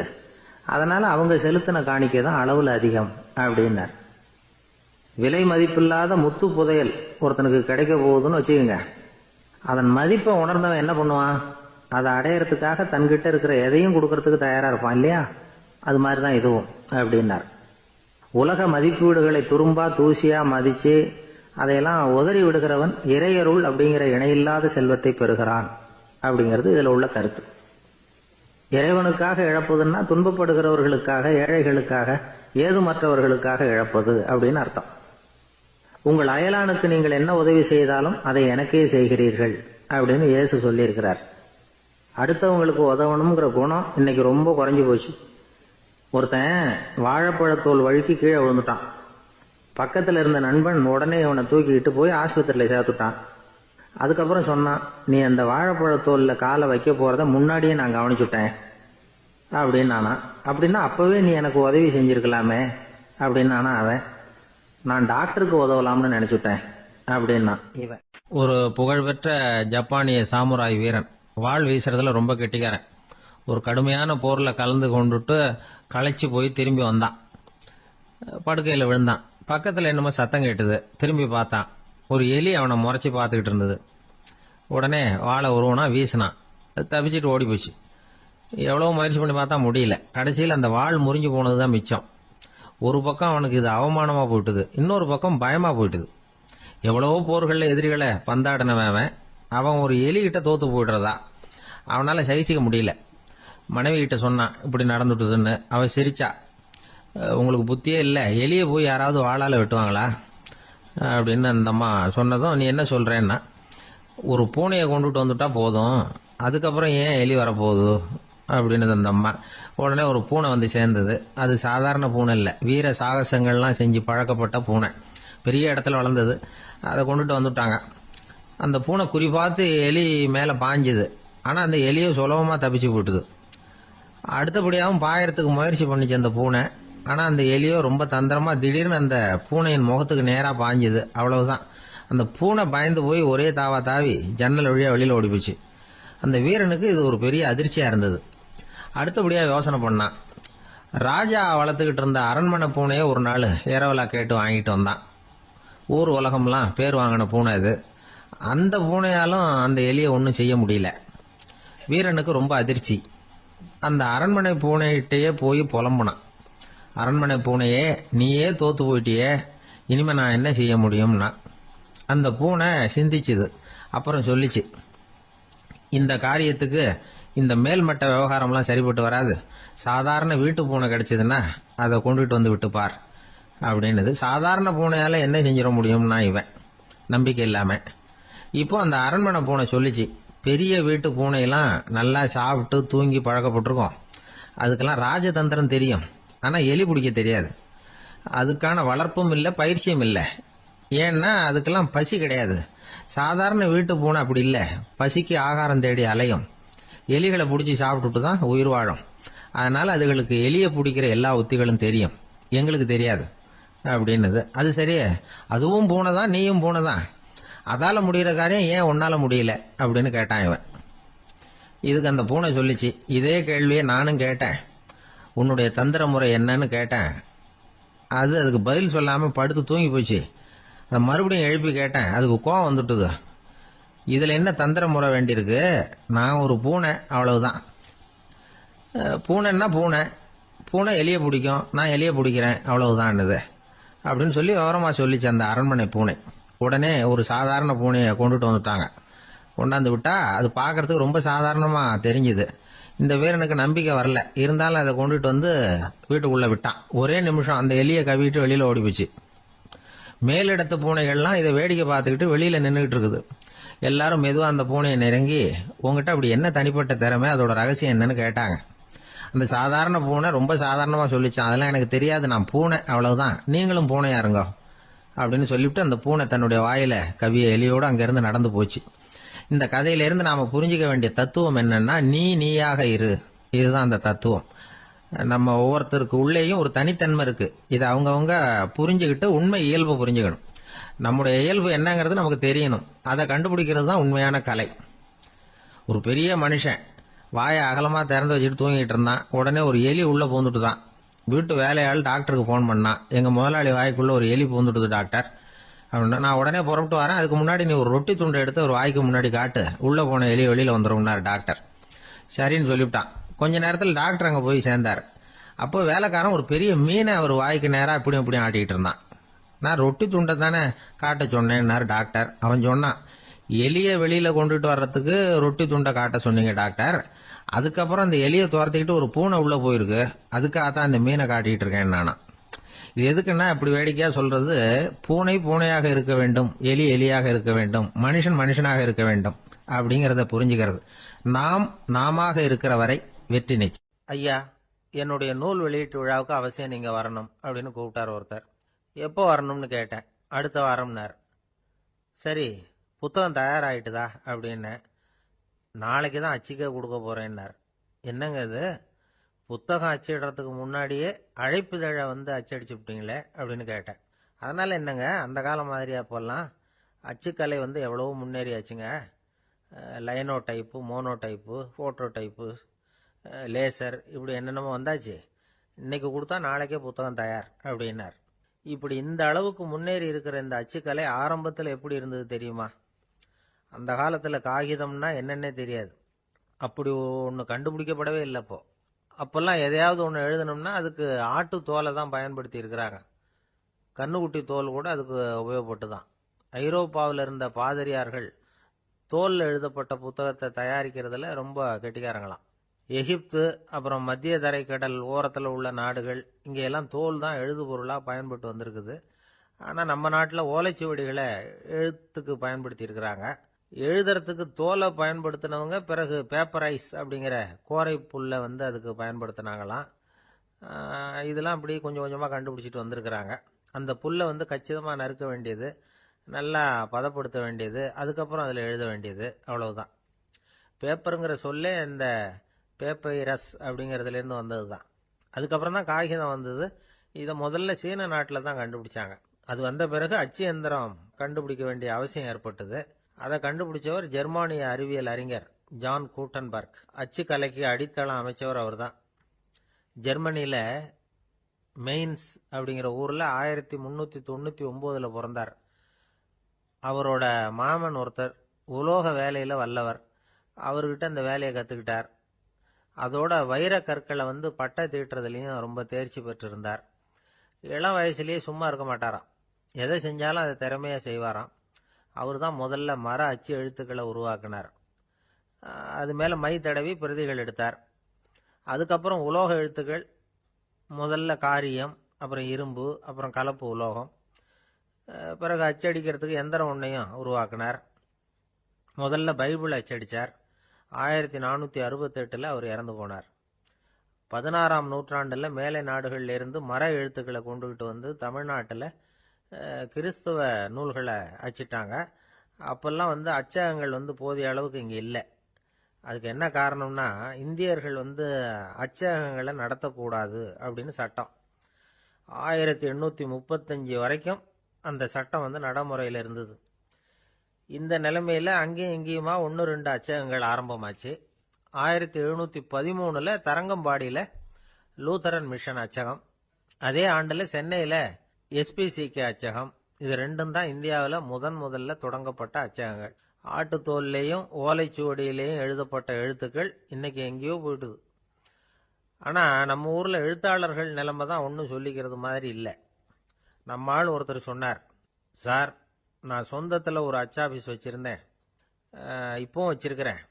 அதனால் என்னுடைய படைப்புகளை புத்தகமாக வெளியிடுறதுல எனக்கு ஒன்றும் கஷ்டம் இல்லை. வருஷத்துக்கு ஒரு புத்தகம் எழுதி வெளியிட்டுருவேன். 15 வருஷமாக இலக்கிய உலகத்துக்கு இப்படி சேவை செஞ்சுக்கிட்டு வர்றேன். ஆனால் இந்த வருஷம்தான் வாசகர்கள் எனக்கு பாராட்டு விழா நடத்தியிருக்கிறாங்க அப்படின்னார். இந்த வருஷம் அப்படி என்ன விசேஷம் அப்படின்னு கேட்டோம். இந்த வருஷம்தான் நான் எந்த புத்தகம் எழுதி வெளியிடாமல் இருந்தேன், அதுக்காகத்தான் எனக்கு இந்த பாராட்டு விழா அப்படின்னார். ஒரு நண்பர் இருக்கார். எப்போ பார்த்தாலும் கையில் ஒரு புத்தகம் இருக்கும். புத்தகம் இல்லாமல் எங்கேயும் புறப்பட மாட்டார். எதுக்காக இப்படி எடுத்துகிட்டு போகிறீங்க அப்படின்னு கேட்டால், எனக்கு இது ஒரு நல்ல நண்பன் மாதிரி. இந்த காலத்தில் எங்கே போனாலும் காத்திருக்க வேண்டியிருக்கு. அது மாதிரி சமயத்தில் நான் நண்பன் கூட பேசிக்கிட்டு இருப்பேன் அப்படிம்பாரான். ஒருத்தர் ஒரு பெரிய அரச பதவியில் இருந்தார். அவர் பதவியிலிருந்து இறங்க வேண்டிய சூழ்நிலை. அரசு கொடுத்துருந்த வீட்டை விட்டுட்டு வெளியில் வர்றார். வரும்பொழுது 2 கையிலையும் 2 பெட்டியை எடுத்துகிட்டு வந்தாராம். சார், உங்களுடைய உடைமைகள் அப்படின்னு கேட்குறாங்க அங்கே இருந்த ஊழியர்கள். இவர் தன்னுடைய கையில் இருக்கிற பெட்டியை காட்டி, இதுதான் என்னுடைய சொத்து அப்படின்னாராம். ஒரு பெட்டியில் அவருடைய உடைகள், இன்னொரு பெட்டியில் அவர் விரும்பி படிக்கிற புத்தகங்கள். அவ்வளவுதான். இதுதான் இருந்துதான். புத்தகம் படிக்கிறது மனசுக்கு நல்லதுங்கிறது நமக்கு தெரியும். புத்தக வாசிப்பு உடம்புக்கும் நல்லதுங்கிறாங்க. அது நமக்கு ஆச்சரியமாக தான் இருக்குது. ஒரு நபர் ஒரு வருஷத்தில் சராசரியா 2000 பக்கங்களை படிச்சிருக்கணுமா, யுனெஸ்கோ பரிந்துரை.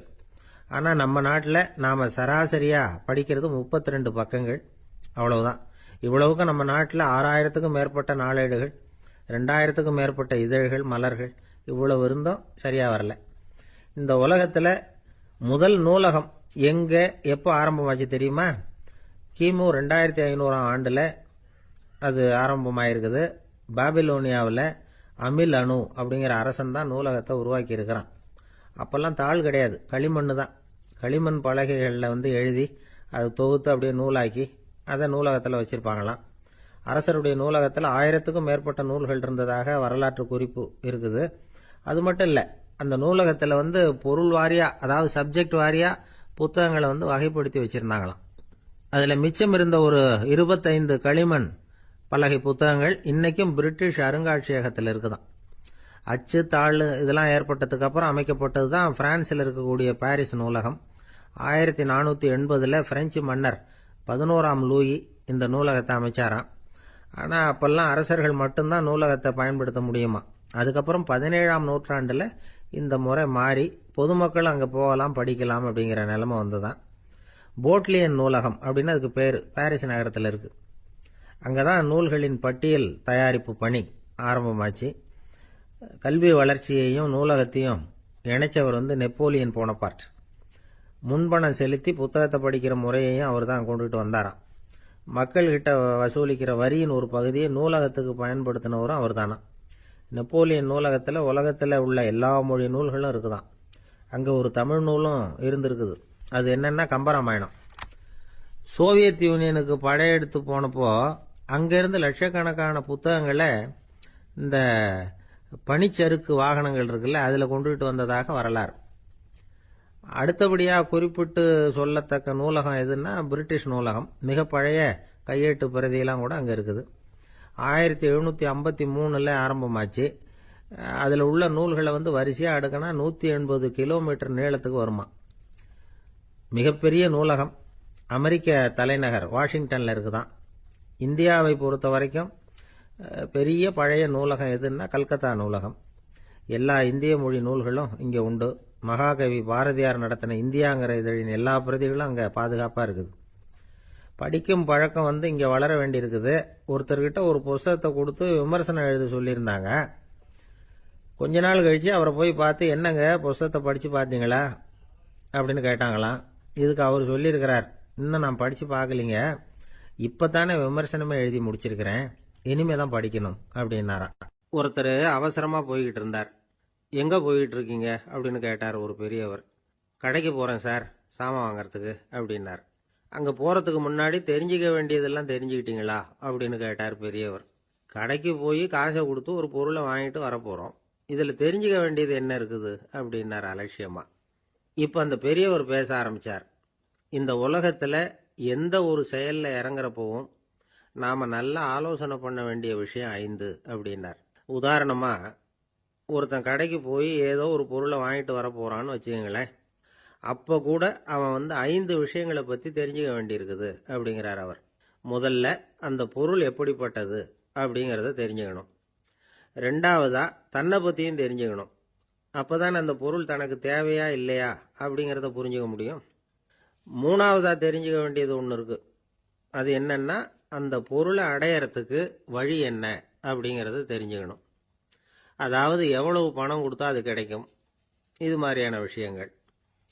நாலாவதா அந்த பொருளை அடையிறது மூலமாக நாம் அடையக்கூடிய பயன் என்ன அப்படிங்கிறதையும் உணரணும். அஞ்சாவது, அந்த பொருளை அடையிறதுல இருக்கக்கூடிய தடை எது அப்படிங்கிறதையும் நாம் தெரிஞ்சுக்கணும். பெரியவர் பேசுறது ஏதோ தத்துவம் மாதிரி தெரியுது இல்லையா? தத்துவம் தான். அதாவது இப்படி உலகியல் வாழ்க்கையில் சின்ன சின்ன விஷயங்கள்லேயே நாம் 5 விஷயங்களை தெரிஞ்சுக்க வேண்டியிருக்குது. அது ரொம்ப அவசியமாக இருக்குது. பேரின்ப நிலைன்னு சொல்கிறாங்கல்ல, அது மாதிரி பெரிய சமாச்சாரங்கள்லேயும் இந்த 5 விஷயங்களை நாம் தெரிஞ்சுக்க வேண்டியிருக்குது. அதுக்கு பேர் என்னன்னா அர்த்த பஞ்சகம். வைணவ சமயத்தில் அர்த்த பஞ்சகம்ங்கிறது ரொம்ப பெரிய விஷயம். கடைக்கு போகிறது மாதிரி கடவுளை பார்க்க போகிறப்பவும் நாம் 5 விஷயங்களை தெரிஞ்சுக்கணுமா. முதல்ல பரம்பொருள் அப்படிங்கிறது என்ன, அதோட தன்மைகள் என்ன, இதை தெரிஞ்சுக்கணும். இதுக்கு பேர் என்னன்னா பரமாத்ம ஸ்வரூபம் அப்படின்னு பேர். ரெண்டாவது, நாம யாரு, நம்மோட தன்மை என்ன அப்படிங்கிறத தெரிஞ்சுக்கணும். நான் யாருன்னு எனக்கே தெரியலங்கிறப்போ இதை நான் சொல்றேன்னு இது என்னுடையதுன்னு சொல்றது தப்பு தானே. அப்புறம் மூணாவது விஷயம், பரம்பொருளை நாம் அடையறதுக்கு வழி எது, இது தெரிஞ்சுக்கணும். இது உபாய ஸ்வரூபம் அப்படின்னு பேர். நாலாவது விஷயம், நாம் அடைய வேண்டிய பயன்கள் என்ன அப்படிங்கிறத தெரிஞ்சுக்கிறது. இதுக்கு புருஷார்த்தம் அப்படின்னு பேர். அஞ்சாவது, அந்த பயனை அடைய விடாமல் தடுக்கிற தடைகள் யாவை அப்படிங்கிறத தெரிஞ்சுக்கிறது. இது விரோதி ஸ்வரூபம். இதைத்தான் தடையியல் அப்படின்னு சொல்றாங்க. அதாவது பரமாத்மாவை பற்றிய அறிவு, ஜீவாத்மாவை பற்றிய அறிவு, உபாயம் பற்றிய அறிவு, புருஷார்த்தம் பற்றிய அறிவு, இந்த 4 அறிவுக்கும் எதிரடையா, அதாவது அதையெல்லாம் தப்பா புரிஞ்சுக்கிறதால உண்டாகக்கூடிய அறிவு விரோதி ஸ்வரூபம். என்ன இது தகவலில் ஏதாவது கதை சொல்லுவீங்கன்னு பார்த்தா ஏதோ தத்துவம் பேசிக்கிட்டு இருக்கிறீங்களே அப்படின்னு நினைக்கலாம். இதுவும் தெரிஞ்சுக்க வேண்டிய ஒரு பெரிய விஷயந்தான். காதில் போட்டு வச்சா எப்போவாவது உபயோகப்படும். என்னுடைய நண்பர் ஒருத்தர் ஒரு நாள் என்கிட்ட சொன்னார், சார், அடுத்த மாதம் தஞ்சாவூரில் ஒரு கல்யாணம், போகிறதா வேண்டாமா அப்படின்னு ஒரே குழப்பமா இருக்கு அப்படின்னார். நான் உடனே இந்த அர்த்த பஞ்சக உபதேசம் பண்ண ஆரம்பித்தேன். அவர் எல்லாத்தையும் பொறுமையாக கேட்டுவிட்டு, சரி சார், நான் போகிறதுன்னு முடிவு பண்ணிவிட்டேன்னார். எப்படி இந்த முடிவுக்கு வந்தீங்க அப்படின்னு கேட்டேன். அவர் சொன்னார், சார், அந்த 2வது பாயிண்ட் ஒன்று சொன்னீங்களே, அதை புரிஞ்சுக்கிட்டதுக்கு அப்புறம்தான் இந்த முடிவுக்கு வந்தேன் அப்படின்னார். என்ன ரெண்டாவது பாயிண்ட்னு? அதாவது தன்னை பற்றி புரிஞ்சுக்கணும் அப்படின்னு சொன்னீங்க. உடனே என்னை பற்றி புரிஞ்சுக்கிட்டேன். நான் யாருங்கிறது எனக்கு தெரிஞ்சுது. உடனே போகிறது தான் நல்லதுன்னு முடிவு பண்ணிவிட்டேன்னார். நீங்கள் யாருன்னு கேட்டேன். நான் தான் சார் அந்த கல்யாணத்தில் தாலி கட்ட வேண்டிய மாப்பிள்ளை அப்படின்னார். 9வது பாடல். தூமணி மாடத்து சுற்றும் விளக்கெரிய தூபம் கமழ துயிலணை மேல் கண் வளரும் மாமன் மகளே, மணிக்கதவும் தாழ்த்திரவாய் மாமீர் அவளை எழுப்பீரோ, உன்மகள்தான் ஊமையோ அன்றிச் செவிடோ அனந்தலோ ஏமப் பெருந்துயில் மந்திரப்பட்டாளோ, மாமாயன் மாதவன் வைகுந்தன் என்றென்று நாமும் பலவும் நவின்றேலோர் எம்பாவாய். அப்பழுக்கற்ற தூய்மையான பரிசுத்தமான மாட மாளிகைகளைச் சுற்றிலும் 4 பக்கங்களிலும் விளக்குகள் ஒளிவிட்டு பிரகாசித்து எரிந்து கொண்டிருக்கவும், அம்மாளிகையைச் சுற்றிலும் அகில் சந்தனம் போன்ற வாசனைப் பொருள்களின் நறுமணம் எங்கும் கமழவும், நல்ல பஞ்சடைத்த மெத்தையில் கண்ணுறக்கம் கொள்ளும் எங்கள் மாமன் மகளே, மாணிக்கங்கள் பதிக்கப் பெற்ற உன் வீட்டு கதவின் தாழ்பாளை திறக்க மாட்டாயா? திறந்து விரைவில் வந்து எங்களுடன் சேர்ந்து கொள்ள மாட்டாயா? மாமிகளே, நீங்களாவது அவளை எழுப்பிவிட மாட்டீர்களா? விடிந்து எவ்வளவு நேரமாகிவிட்டது. நாங்கள் இவ்வளவு நேரம் அவளை அழைத்து கொண்டிருக்கிறோமே, அவளுக்கு என்ன ஆயிற்று? ஒரு வார்த்தை கூட பதில் கூற மாட்டேன் என்கிறாளே. அவள் என்ன பேசும் திறனற்ற ஊமையா? அல்லது நாங்கள் அழைப்பது அவளுக்கு கேட்கவில்லையா? காது கேட்கவில்லையா? அல்லது ஆழ்ந்த பேருறக்கத்தில் படுத்து கிடக்கிறாளா? அல்லது யாரேனும் கட்டுப்படுத்தி அவளை பெருந்துயில் கொள்ளுமாறு செய்து விட்டார்களா? அல்லது ஏதேனும் மந்திரம் மாயம் செய்திருக்கிறார்களா? அதன் வசம் கட்டுப்பட்டு இப்படி பேருறக்கம் கொண்டு கிடக்கிறாளே. நாங்கள் அந்த மாமாய செயல்களில் வல்லவனும் மிகுந்த தவமுடைய இலக்குமியின் கணவனும் வைகுண்டத்திற்கு அதிபதியுமான நாராயணன் பெயரை திரும்ப திரும்பச் சொல்லி பக்தி பரவசத்தில் ஈடுபட்டு அவளை அழைக்கிறோமே. அவள் ஏன் இன்னும் எழுந்து வந்து கதவை திறந்து எங்களுடன் சேர்ந்து இறைவன் திருப்பெயரை சொல்லி வழிபட மாட்டேன் என்கிறாள்? நீங்களாவது கேட்டுச் சொல்லுங்களேன் என்கிறார்கள். இந்த பாடலின் திரண்ட பொருள் இது. தூமணி மாடத்து சுற்றும் விளக்கெரிய. விளக்கு எரிப்பதற்கே நிறைய செல்வம் இருக்க வேண்டும். இது சீர்மல்கும் ஆய்பாடி செல்வச் சிறுமியர்கள் வாழுகிற இடம். அந்த வீட்டினுடைய அமைப்பு எப்படி இருக்கிறது? தூய்மையான ரத்தின மணிகள் அப்படியே பதிந்து வைத்திருக்கிறார்கள். ஒரு குறிப்பு எழுதுகிறார்கள். அரசர்கள் அந்தப்புறத்திற்கு சிறந்த மணியை கொண்டு அற்புதமான கட்டடத்தை அமைப்பார்களாம். அங்கு வேண்டாம் என்று ஒதுக்கப்பட்ட கற்களை கொண்டுதான் அரண்மனையையே கட்டுவார்களாம். இது துவளில் மண்டபம், அது தூமணி மாடம் என்று அதற்கு ஒரு விளக்கம் சொல்கிறார்கள். ஆக இழைத்து இழைத்து தூய்மையான மணியினை கொண்டு வந்து கட்டியிருக்கிறார்கள். அது ரத்தின மணி.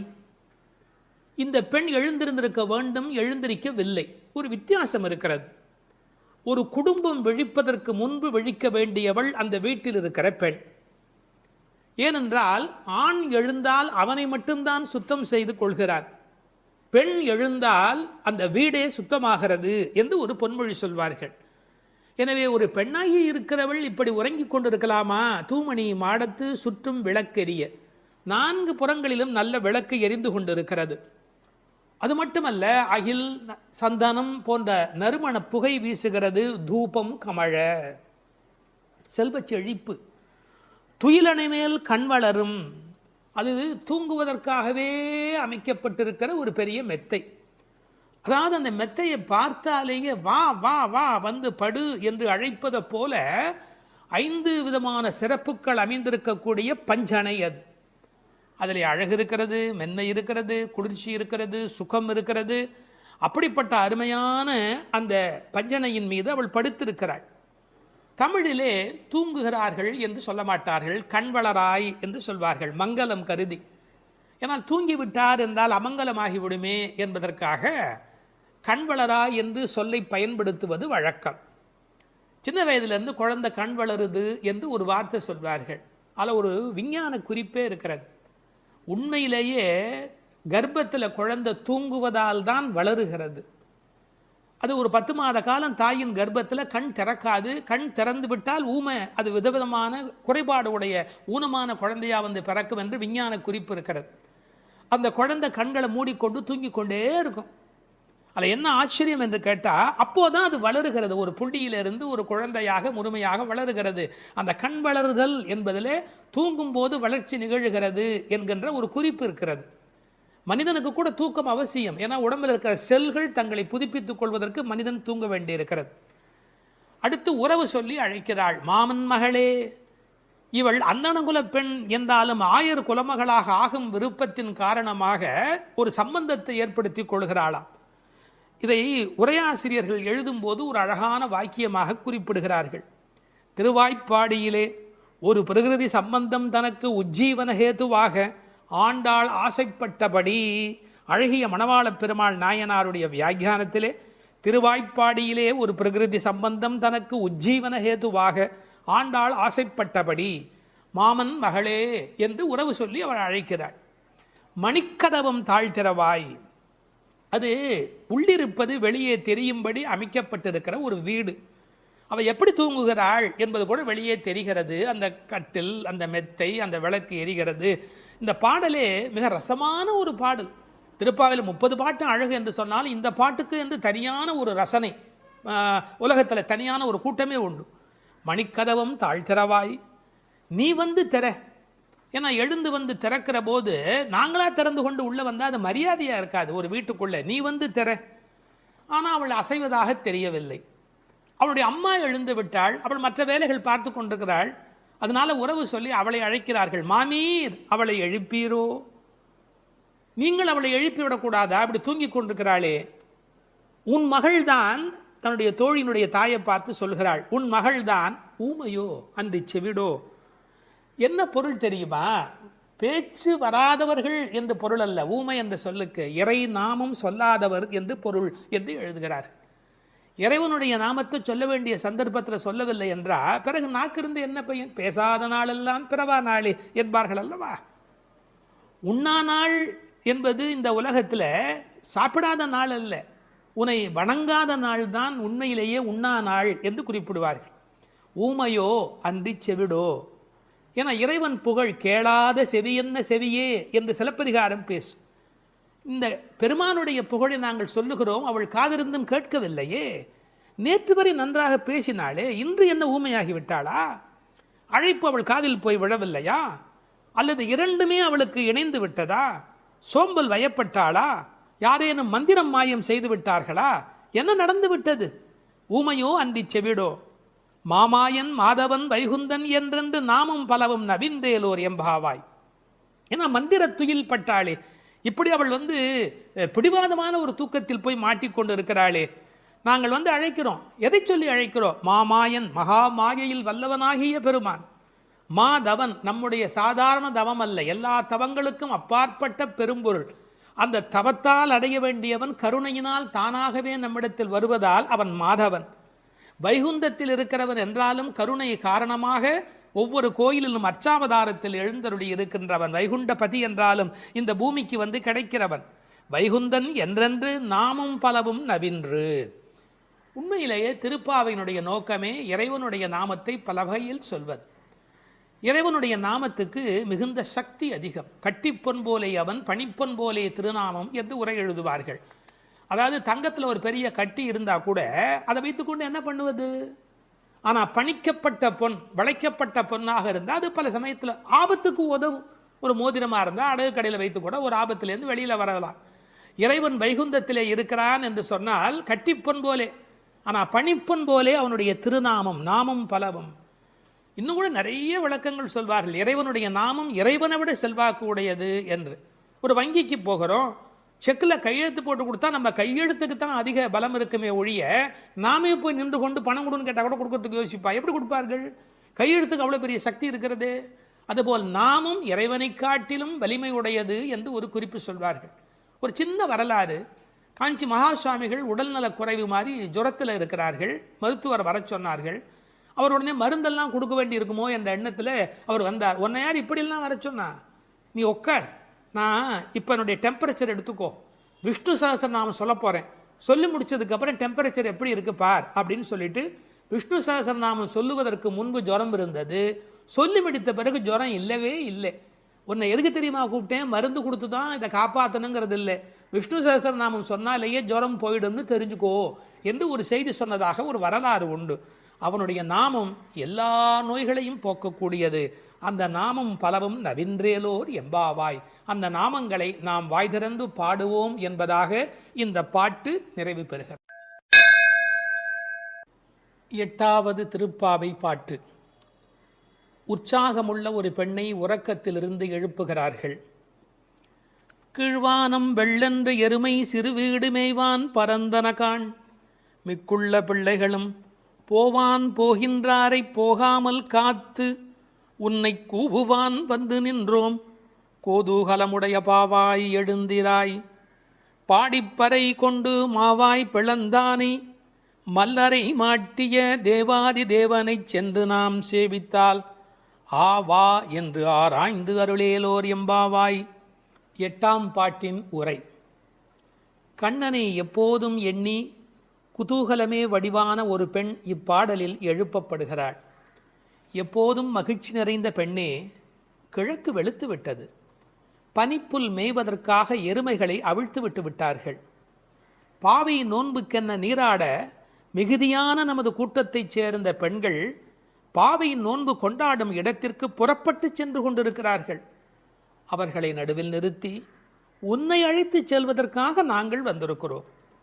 கேசி என்ற குதிரை வடிவில் வந்த அரக்கனை மாய்த்தவனும், சாணூரன் முஷ்டிகன் என்ற மல்லர்களை வென்று கொன்றவனும், தேவர்களுக்கெல்லாம் பெரிய தேவனுமான கண்ணனை நினைத்து பாடி அவனை சென்று அடைந்தால் அவன் நம் வருகையை அறிந்து வாருங்கள் வாருங்கள் என்று அழைத்து நாம் விரும்பிய பறையை நலனை நமக்கு தருவான். உறக்கத்தை கலைந்து எழுந்திரு என்பதுதான் இந்த பாடலின் திரண்ட பொருள். கீழ்வானம் வெள்ளென்று, கிழக்கு வெளுத்து விட்டது, அதாவது சூரிய உதயத்திற்கு முன்பான அருணோதயம் நிகழ்ந்து விட்டது. பண்டைய தமிழ் மரபு சூரியன் உதிப்பதற்கு முன்பாக எழுந்துவிட வேண்டும் என்கிற ஒரு ஒழுங்கியல் இருந்தது. இதற்கு ஒரு காரணம் உண்டு, ஒரு அருமையான பொன்மொழி. சூரியன் யாரை படுக்கையில் பார்க்கிறானோ அவர்களை வாழ்நாள் முழுவதும் படுக்கையிலேயே விட்டுவிடுகிறான் என்று ஒரு பொன்மொழி உண்டு.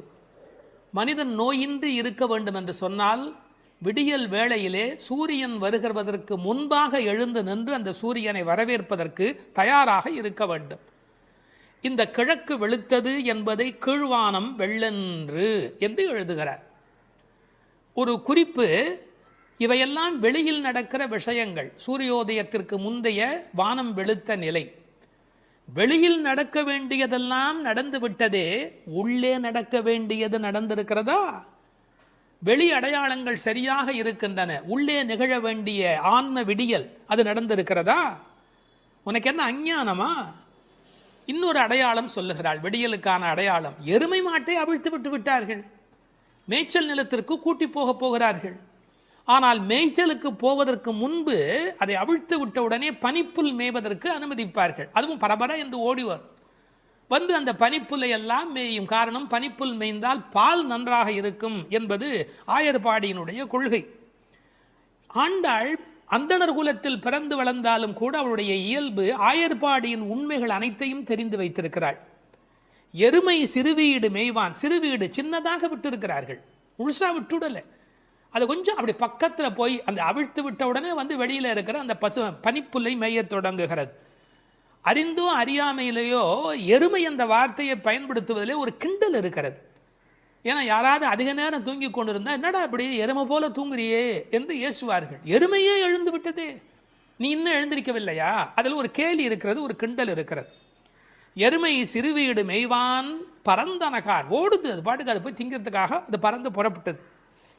மிக்குள்ள பிள்ளைகளும், அதாவது 5 லட்சம் குடியில் இருக்கிற அத்தனை பெண்களும் ஒருத்தருக்கொத்தர் உறவு. அவர்கள் எல்லாருக்கும் நோன்பு நோக்க வேண்டும், கண்ணபெருமானை காண வேண்டும், அவன் தரிசனத்தை சென்று அனுபவிக்க வேண்டும், அவனோடு கலவி பரிமாற வேண்டும் என்ற எண்ணத்தினாலே போக வேண்டும் என்று எல்லோரும் தவிக்கிறார்கள். இறைவனை சென்று சேர வேண்டும் என்று இந்த சபரிமலைக்கு போகிற சில அன்பர்கள் ஒரு வேகத்தோடு புறப்படுவார்கள். அது மாதிரி போவான் போகின்றாரே, அப்படி எல்லாம் வேக வேகமாக எல்லோரும் புறப்படுகிறார்கள். இது ரொம்ப முக்கியமான ஒரு இடம். இன்றைக்கு சிலருடைய மனதிலே கோவிலுக்கு போவது என்பது ஒரு டூரிசம் ஸ்பாட் விசிட் என்பது போல மாறி இருக்கிறது. இல்லை இல்லை இல்லை, அது திருத்தல யாத்திரை. திருத்தல யாத்திரைக்கும் டூரிசம் டெவலப்மெண்ட்டுக்கும் இடையில் பெரிய வித்தியாசம் இருக்கிறது என்பதை ஒவ்வொரு ஆன்மாவும் விளங்கிக் கொள்ள வேண்டும். மனதுக்கு மகிழ்ச்சி தருவது டூரிசம், ஆன்மாவுக்கு அமைதி தருவது தல யாத்திரை. அப்படி போவான் போகின்றார், எல்லாம் புறப்பட்டு விட்டார்கள். நாங்கள் என்ன பண்ணி வைத்திருக்கிறோம்? நிறுத்தி வைத்திருக்கிறோம். போகாமல் காத்து உன்னை கூவுவான் வந்து நின்றோம். பொதுவாக அப்படி புறப்பட்டு விட்டவர்களை தடுக்கக்கூடாது. ஆனால் எங்கள் மனம் வேதனைப்படுகிறது. உன்னை விட்டுவிட்டு எப்படி அம்மா நாங்கள் போக முடியும்? பிரார்த்தனை கூட்டத்தால் நிறைவு பெறுகிறது, ஆனால் தியாகம் தனிமையால் அழகு பெறுகிறது.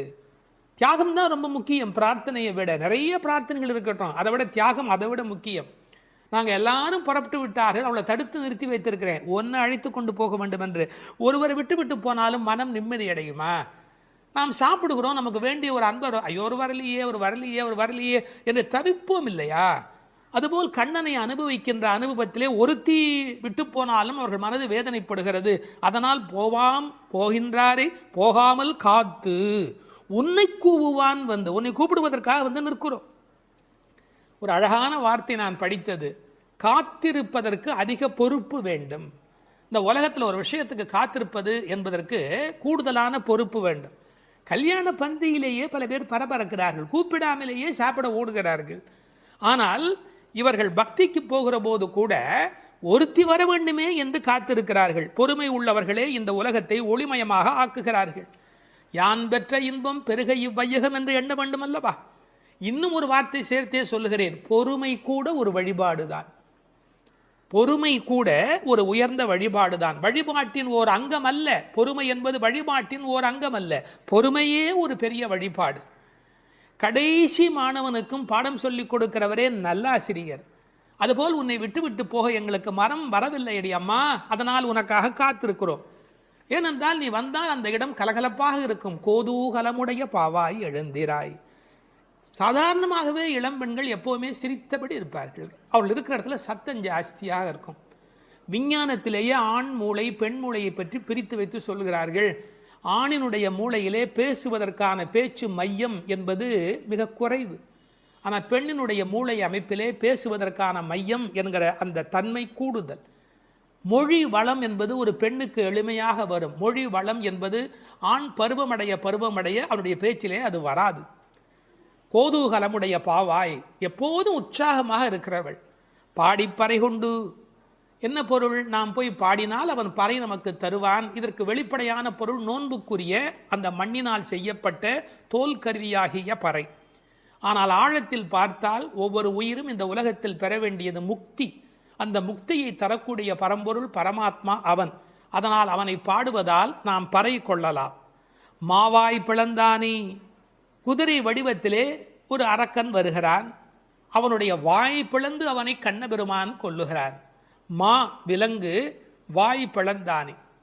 இந்த திருக்குறளில் கூட ஒரு குறள் வரும், மயிர் நீப்பின் வாழா கவரிமா அன்னார். அதை கவரிமான்னு படிப்பார்கள். இல்லை இல்லை, மானா விலங்கு, பனிமலையில் இருக்கிற விலங்கு. அது ஒரு வகையான குதிரை, யாக்.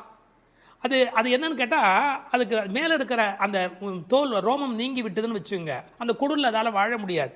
மா என்பது ஒரு வகையான விலங்கு. மா வாய் பிளந்தானே மல்லரை மாட்டிய தேவாதி தேவனை. கண்ணனுடைய வாழ்க்கை முழுக்க பார்த்தா அசுரர்கள் வந்து கொண்டே இருக்கிறார்கள், மோதி மோதி சாகிறார்கள். முஷ்டிகன், சாணூரன், இந்த கண்ணபெருமானுடைய கதைகளை எல்லாம் இங்கே சொல்லுகிறாள். பக்தி உலகத்தினுடைய சிறப்பே தான் எதை விரும்புகிறோமோ அந்த பரமாத்மாவின் வரலாறுகளை பரிமாறி கொள்ளுதல். மல்லரை மாட்டிய தேவாதி தேவனை சென்று நாம் சேவித்தால், கடவுள் நம்மிடத்துல வருவதற்கு தயாராக தான் இருக்கிறார். ஆனால் நாம் அதுக்கு முன்னாடி நாம் அங்கே போய் நிற்கணும்.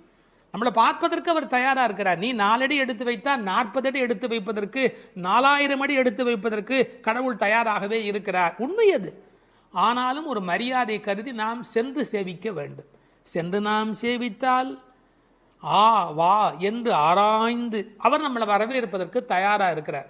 அதாவது அந்த அழகு பாருங்க, மாவாய் பிளந்தானே என்பதற்கு எதுகையா ஆவா என்று. அதாவது நீ வந்துட்டியா, வா ஆ வா என்று ஆராய்ந்து அருளேலோர் எம்பாவாய். மகிழ்ச்சியுடைய ஒரு பெண் அவளும் சேர்ந்து சென்றால் மட்டுமே இறை அனுபவம் என்பது பூரணமாகிறது. ஒருவரை கூட விட்டுவிடக்கூடாது என்று ஒரு உண்மையை புரிந்து கொள்ளவான். இந்த காலத்தில் தான் கோயிலில் ஒன்றை பார்க்க விட மாட்டேன், என்ன பார்க்க விட மாட்டேன், நான் ஒன்றை மறைப்பேன், நான் பெரிய விஐபி, இப்படி பலவிதமான மனோபாவங்களில் சுவாமி தரிசனம் மாறி போய் விட்டது. ஆனால் உண்மையான பக்திக்கு அடையாளம் வா நீ வந்து பார், வா நீ வந்து பார். ஆக எல்லோரும் வர வேண்டும் என்ற அந்த தவிப்பு இந்த பாசுரத்தின் மூலம் நமக்கு கிடைக்கிறது.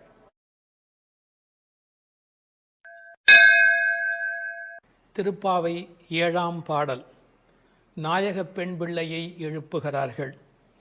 கீசு கீசென்று எங்கும் ஆனைச்சாத்தன் கலந்து பேசின பேச்சரவம் கேட்டிலையோ பேய் பெண்ணே, காசும் பிறப்பும் கலகலப்ப கைபேர்த்து வாசன் அருங்குடல் ஆய்ச்சியர் மத்தினால் ஓசைப்படுத்த தயிர் அரவம் கேட்டிலையோ நாயகப் பெண் பிள்ளாய் நாராயணன் மூர்த்தி, கேசவனைப் பாடவும் நீ கேட்டே கிடத்தியோ தேசமுடையாய் திரவேலோர் எம்பாவாய்.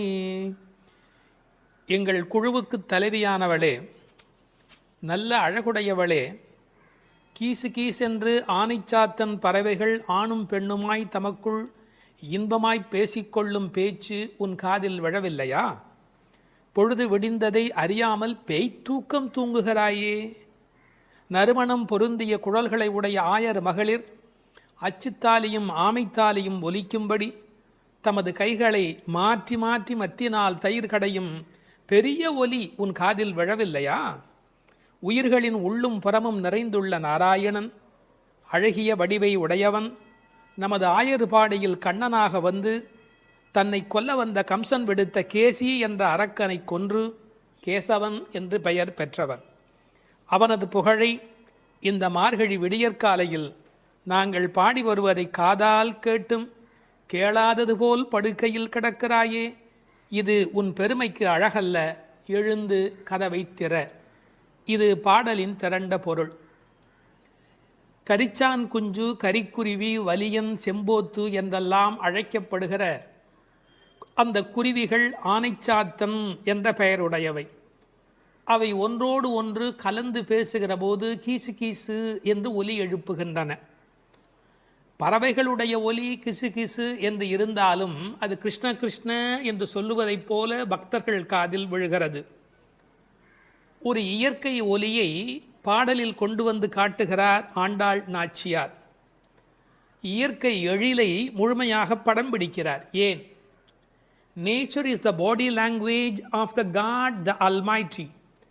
கடவுளின் உடல் மொழி எது என்று கேட்டால் இயற்கைதான் கடவுளின் உடல் மொழி. இந்த உலகம் பல சப்தங்களால் ஆனது. ஆனால் நமக்கு எந்த சப்தம் வேண்டுமோ அதைத்தான் நாம் கிரகித்து கொள்ளுகிறோம். நமக்குரிய சப்தத்தை பிரித்தெடுப்பதுதான் வாழ்க்கையின் சூட்சமமே. வானொலி பெட்டியில் பாருங்கள், விதவிதமான அலைவரிசையில் பாடல் வரும், நாடகம் வரும், எத்தனையோ வரும், விளம்பரம் வரும்.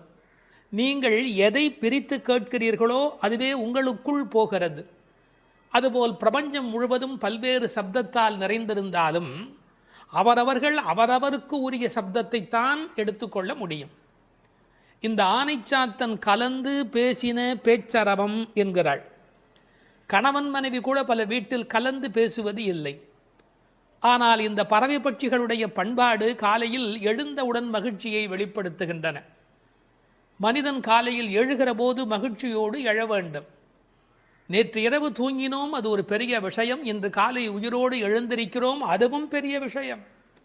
அதனால் மகிழ்ச்சியோடு அந்த மகிழ்ச்சியை கடவுளுக்கு நன்றி சொல்வதைப் போல பறவை பட்சிகள் சப்தஜாலம் எழுப்புகின்றன.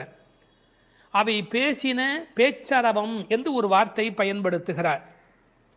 பேச்சு என்பது தெளிவானது, அரவம் என்பது ஒலியை குறிப்பது, ஓசையை குறிப்பது. பெரிய சப்தத்துக்கு அரவம் என்று பொருள் வரும். இவர்கள் தனித்தனியாக பேசுகிறார்கள், மொத்தமாக கேட்கிற போது சப்தம் மட்டும்தான் கேட்கிறது. எதையுமே கூட்டமாக குழப்பிக்கொண்டால் நமக்கு புரிய போவதில்லை. கூர்ந்து தனியாக கவனித்தால்தான் பேச்சு கிடைக்கும், இல்லை என்றால் அரவம் தான் கிடைக்கும். பேசின பேச்சரவம் கேட்டிலையோ பேய்ப்பெண்ணே. இந்த பாடல்ல மோனை பேசின பேச்சரவம் கேட்டிலையோ பேய் பெண்ணே, அந்த பகரம் மோனையாக அமைந்திருப்பது ஒரு பெரிய அழகு. நீங்கள் உண்மையில் நல்ல விழிப்பில் இருந்தால், காலையில் மகிழ்ச்சியாக இருந்தால், பறவைகளின் குரல் மட்டுமல்ல, அவை தங்கள் சிறகுகளை சிலுசிலுப்பதை கூட நம்மால் கவனிக்க முடியும். அப்படி இவர்கள் அந்த ஆனைச்சாத்தனுடைய ஒலியை கேட்டு மகிழ்கிறார்கள். முதலிலே ஒன்றிரண்டு ஒலி எழுப்பியது, அதனால் கேட்கவில்லை என்று இந்த உள்ளே படுத்திருக்கிறவள் சொல்ல முடியும். அடி ஒன்று ரெண்டு அல்ல, இப்போது அரவம் பெரிதாக கூச்சல் போடுகிறதே, உனக்கு புரியவில்லையா என்ற அர்த்தத்தில் பேசின பேச்சரவம் என்றார்கள். இவள் உறக்கத்தை பேய்ப்பெண்ணே, பேய்போல் தூங்குகிறாயே என்று கேட்கிறார்கள். உண்மையிலே பேயாய் அலைகிறான் என்றுதான் சொல்வார்களே ஒழிய பேயாய் தூங்குகிறான் என்று சொல்ல மாட்டார்கள். ஒரே விஷயத்தில் தீவிரத்தன்மை காட்டுகிற போது என்ன இப்படி பேய் மாதிரி அலையறே என்று பேசுவது வழக்கம். இவள் தீவிரத்தன்மையினாலே, கண்ணன் மீது கொண்ட காதலினாலே இப்படி கிடக்கிறாளா, அல்லது தமஸ் என்கிற தாமத குணத்தின் காரணமாக இப்படி கிடக்கிறாளா? இது ஒரு பெரிய கேள்வி. சில பேர் ஒரு கோயில் குடமுழுக்குக்கு வேலை செய்வார்கள், பேயாக வேலை செய்வார்கள். அந்த குடமுழுக்கு வெற்றி பெறுவதற்கு வேண்டிய வகையில் அல்லும் பகலும் பாடுபட்டு கொண்டே இருப்பார்கள். குடமுழுக்கு வேளையில் போய் தூங்கி விடுவார்கள். இந்த உழைத்த களைப்பு காரணமாக அந்த கும்பாபிஷேகம் நடக்கிற போது போய் தூங்கி விடுவார்கள். அப்படி ஒருவேளை இன்றைக்கு நோன்புக்கு போகிறோமே, நீ இப்படி தூங்கலாமா? நாயக பெண்பிள்ளாய் முதலில் பேய்ப்பெண்ணே என்று அழைத்தவர்கள் பின்னாலே நாயக பெண்பிள்ளாய் தேசமுடையாய் என்று அழைக்கப் போகிறார்கள். பேய் என்றவுடன் தாழ்வாய் நினைத்துவிட வேண்டாம். பேயனாய் ஒழிந்தேன் எம்பெருமானுக்கே யானும் ஒரு பேயனே என்று குலசேகர ஆழ்வார் அருமையாக அதை வேறு ஒரு கோணத்தில் பாடி காட்டுகிறார். இவர்களை எழ ஒட்டாதபடிக்கு செய்வது எது என்றால், அந்த கண்ணன் மீது கொண்ட அளவற்ற காதல் அல்லது பிரேமை ஒரு காரணமாக இருக்கலாம். அடுத்த ஒரு ஓசையை வர்ணிக்கிறார், இயற்கையை சொல்லி நமக்கு புரிய வைக்கிறார். பெண்கள் தயிர் கடைகிறார்கள். அந்த பெரிய ஆய்ச்சிமார்கள் தயிர் கடைகிற போது அவர்கள் கழுத்தில் அணிந்திருக்கிற தாலி, அதுவும் காசும் பிறப்பும் கலகலப்ப கைவேர்த்து, அச்சுத்தாலி ஆமைத்தாலி என்பார்கள். இதை கொஞ்சம் புரிந்து கொள்வது கடினம். இளம் வயதிலிருந்தே பெண்களுக்கு தங்க காசு கொடுத்து கொண்டே வருவார்கள். அந்த தங்க காசு தான் பெண்ணுக்கு உண்மையிலேயே மிகப்பெரிய சீதனம். அவர்களுக்கு தங்கத்தின் மூலம் சேமிப்பு நிகழும். தங்கள் சேமிப்பை காசாக்கி கையிலே வைத்திருப்பார்கள். திருமணமாகி அடுத்த வீட்டுக்கு போகிற போது அவர்களுக்கு ஆமைத்தாலி, கொஞ்சம் புடைத்த மாதிரி 2 உருண்டையாக இருக்கும், அதற்கு ஆமைத்தாலி என்று பெயர். அந்த காசும் பிறப்பும் அது ரெண்டையுமே கழுத்திலே கோர்த்து போட்டிருப்பார்கள். மஞ்சள் கயிற்றில் இந்த காசையும் மாட்டிக்கொள்வார்கள். அதன் பிறகு இந்த ஆமைத்தாலி என்கின்ற அந்த உருண்டையான தாலியையும் மாட்டிக்கொள்வார்கள். அப்படி தயிர் கடைகிற போது ரெண்டும் ஒன்றோடு ஒன்று மோதி ஒரு பெரிய ஒலியை எழுப்புகிறது. என்ன டிராமாட்டிக்காக அதை கொண்டு வந்து நம்முடைய கண் முன்பாக காட்டுகிறாள் பாருங்கள். கண் முன்பாக அந்த காட்சி படப்பிடிப்பு போல வந்து நிற்கிறது. காலையில வெண்ணெய் கடைகிறார்கள். ஏன் தெரியுமா? வெயில் ஏறி விட்டால் வெண்ணெய் உருகிவிடும். கண்ணனும் விட்டு வைக்க மாட்டான். எனவே அதிகாலையிலே கடைய வேண்டும் என்று வெண்ணெய் கடைகிறார்கள். பகவான் ராமகிருஷ்ணர் ஓர் உதாரணம் சொல்லுகிறார். வெண்ணெய் கடைகிறவர்கள் விடியற்காலையில் கடைவார்கள். காரணம், வெயில் வந்து விட்டால் வெண்ணெய் இளகிவிடும். அதுபோல் பக்தி வர வேண்டிய வயது இளம் வயது. உங்களுக்கு வயதாகிவிட்டால் உலகத்தின் வெப்பத்தில் அது உருகி ஓடிவிடும். எனவே இளம் வயதில் பக்தி வெண்ணெய் திரள வேண்டும். காலையில் மோர் கடைவது தயிர் கடைவது போலே என்று பகவான் ராமகிருஷ்ணர் ஒரு கருத்து சொல்வார். கை பேர்த்து கடைய முடியல, மலை மாதிரி வெண்ணெய், பார்க்கடல் மாதிரி பானை, எவ்வளவு நேரம் அந்த மத்தை போட்டு உருட்டி கொண்டே இருக்கிறது. கை மாற்றி கை பேர்த்து. காலையிலேயே இந்த பெண்கள் தலையில் பூச்சூடி இருக்கிறார்கள். இவர்கள் குழலுக்கே வாசம் இருக்கிறது. வாசனரும் குழலாய்ச்சியர் மத்தினால் ஓசைப்படுத்த தயிரரவம் கேட்டிலையோ. அந்த ஓசையிலே ஒரு அழகு இருக்கிறது. பித்தகோரஸ் கொல்லறு பட்டறையிலே ஏற்படுகிற ஒலியை வைத்துக்கொண்டு அந்த இரும்பின் அடர்த்தி என்ன என்று சொல்ல முடியும் என்று சொல்கிறார். அடர்த்தியான இரும்பு வர வர அதை தட்டுகிற அந்த ஒலி ஓசை மாறிக்கொண்டே போகும் என்று சொல்லுகிறார். ஒலி அழகை பற்றி மகாகவி பாரதி ஒரு மனிதனை ஒலியும் ஓசையும் என்ன பாடுபடுத்துகிறது என்பதை குறிப்பிடுகிறார். காணப்பறவை கலகலமெனும் ஓசையிலும், காற்று மரங்களிடை காட்டும் இசைகளிலும், ஆற்று நீரோசை அருவி ஒலியினிலும், நீலப் பெருங்கடல் என் நேரமுமே தான் இசைக்கும் ஓலத்திடையே உதிக்கும் இசையினிலும், மானுட பெண்கள் வளரும் ஒரு காதலினால் ஊனுருக பாடுவதில் ஊரிடும் தேன் வாரியிலும், ஏற்ற நீர்ப்பாட்டின் இசையினிலும் நெல்லிடிக்கும் கோற்றொடியார் குக்குவென கொஞ்சம் ஒலியினிலும் சுண்ணம் இடிப்பாதம் சுவை மிகுந்த பண்களிலும் பண்ணை மடவார் பழகுபல பாட்டினிலும் வட்டமிட்டு பெண்கள் வளைக்கரங்கள் தாமொலிக்க கொட்டி இசைத்திடுமோர் கூட்டமுத பாட்டு கோரஸ் கூட்டமுத பாட்டினிலும் வேயின் குழலோடு வீணை முதலாம் மனிதர் வாயினிலும் கையாலும் வாசிக்கும் பல்கருவி நாட்டினிலும் காட்டிலும் நாளெல்லாம் நந்தொலிக்கும் பாட்டினிலும் நெஞ்சை பறிகொடுத்தேன் பாவினான் என்று மகாகவி பாரதி பாடுகிறார். இசையினுடைய வலிமை அது. அப்படி ஓசைப்படுத்த தயிரரவம் கேட்டிலையோ, நாயகப் பெண் பிள்ளாய் நீ எங்கள் தலைவியாயிற்றே. நாராயணன் மூர்த்தி, எப்பேற்பட்ட வலிமையுடையவன், எப்பேற்பட்ட பெருமையுடையவன் எம்பெருமான். அந்த எம்பெருமான் திருப்பெயரையும் கல்யாண குணங்களையும் பேசுவதுதான் பாசுரத்தினுடைய நோக்கமே. கேசி என்கிற ஒரு அரக்கனை வென்றவன், அதனால் கேசவன் என்கிற பெயரை பெற்றவன். கேசவனை பாடவும் நீ கேட்டே கிடத்தியோ. ராமாவதார காலத்திலே கரதூஷண வதம் முடிந்தவுடனே சீதை ஓடி வந்து கட்டிக்கொள்ளுகிறாள். அப்படி கேசிவதம் நிகழ்ந்தது என்று சொன்ன உடனே நீ கண்ணனை கட்டிக்கொள்வதற்கு எழுந்து வருவாய் என்று பார்த்தால், நல்லவேளை கண்ணனுக்கு ஆபத்து இல்லை என்று நெஞ்சை பிடித்து கொண்டு தூங்குகிறாயா? கேசவனை பாடவும் நீ கேட்டே கிடத்தியோ. கேசமுடையாய், இதான் பெண்களுடைய இயல்பு. எவ்வளவுதான் பெண்கள் மாறினாலும் அடுத்த பெண்ணினுடைய கூந்தல் எவ்வளவு நீளம் என்பதை பற்றி யோசிப்பார்கள். கேசமுடையாய் திரவேலோர் எம்பாவாய் என்று இந்த பாசுரம் நிறைவு பெறுகிறது. ஒரு சிறு திருத்தம். தேசமுடையாய் என்றும் ஒரு பாடம் உண்டு. கேசமுடையாய் என்பதை விட தேசமுடையாய் என்ற பாடல் வரியிலே பொருள் ஆழம் சுவை கூடுதலாக இருக்கிறது என்று கருதுவதற்கு இடமுண்டு. காரணம், அவள் அழகான கூந்தலை உடையவள் என்ற பொருளிலே ஒன்றிரண்டு பதிப்புகளிலே கேசமுடையாய் என்கிற பாடம் இருக்கிறது. ஆனால் தேசமுடையாய் என்ற சொல்லுக்கு பொருள் ஒளியுடையவளே என்பது பொருள். ஒரு பெண்ணை வர்ணிக்கிற போது ஒளிதான் பிரதானம், பொன்னின் ஒளி பூவின் வெறி என்று சீதா பிராட்டியாரை கவிச்சக்கரவர்த்தி கம்பன் வர்ணிக்கின்றார். கண்ணனுடைய நினைப்பில் எப்போதும் ஒளி உடையவளாக விளங்குகின்றாள் என்ற பொருளிலே தேசமுடையாய் என்கிற பாடம் சுவையான, அழுத்தமான, ஆழமான, பெரும்பகுதி பதிப்புகளில் காணப்படுகிற பாடம் என்பதையும் சொல்லிக்கொள்ள விரும்புகிறேன். வணக்கம். வேதம் அனைத்துக்கும் வித்தான திருப்பாவையின் 6வது பாடல். இது பாடல் தொடங்கி திருப்பள்ளி எழுச்சியாக அமைகிறது.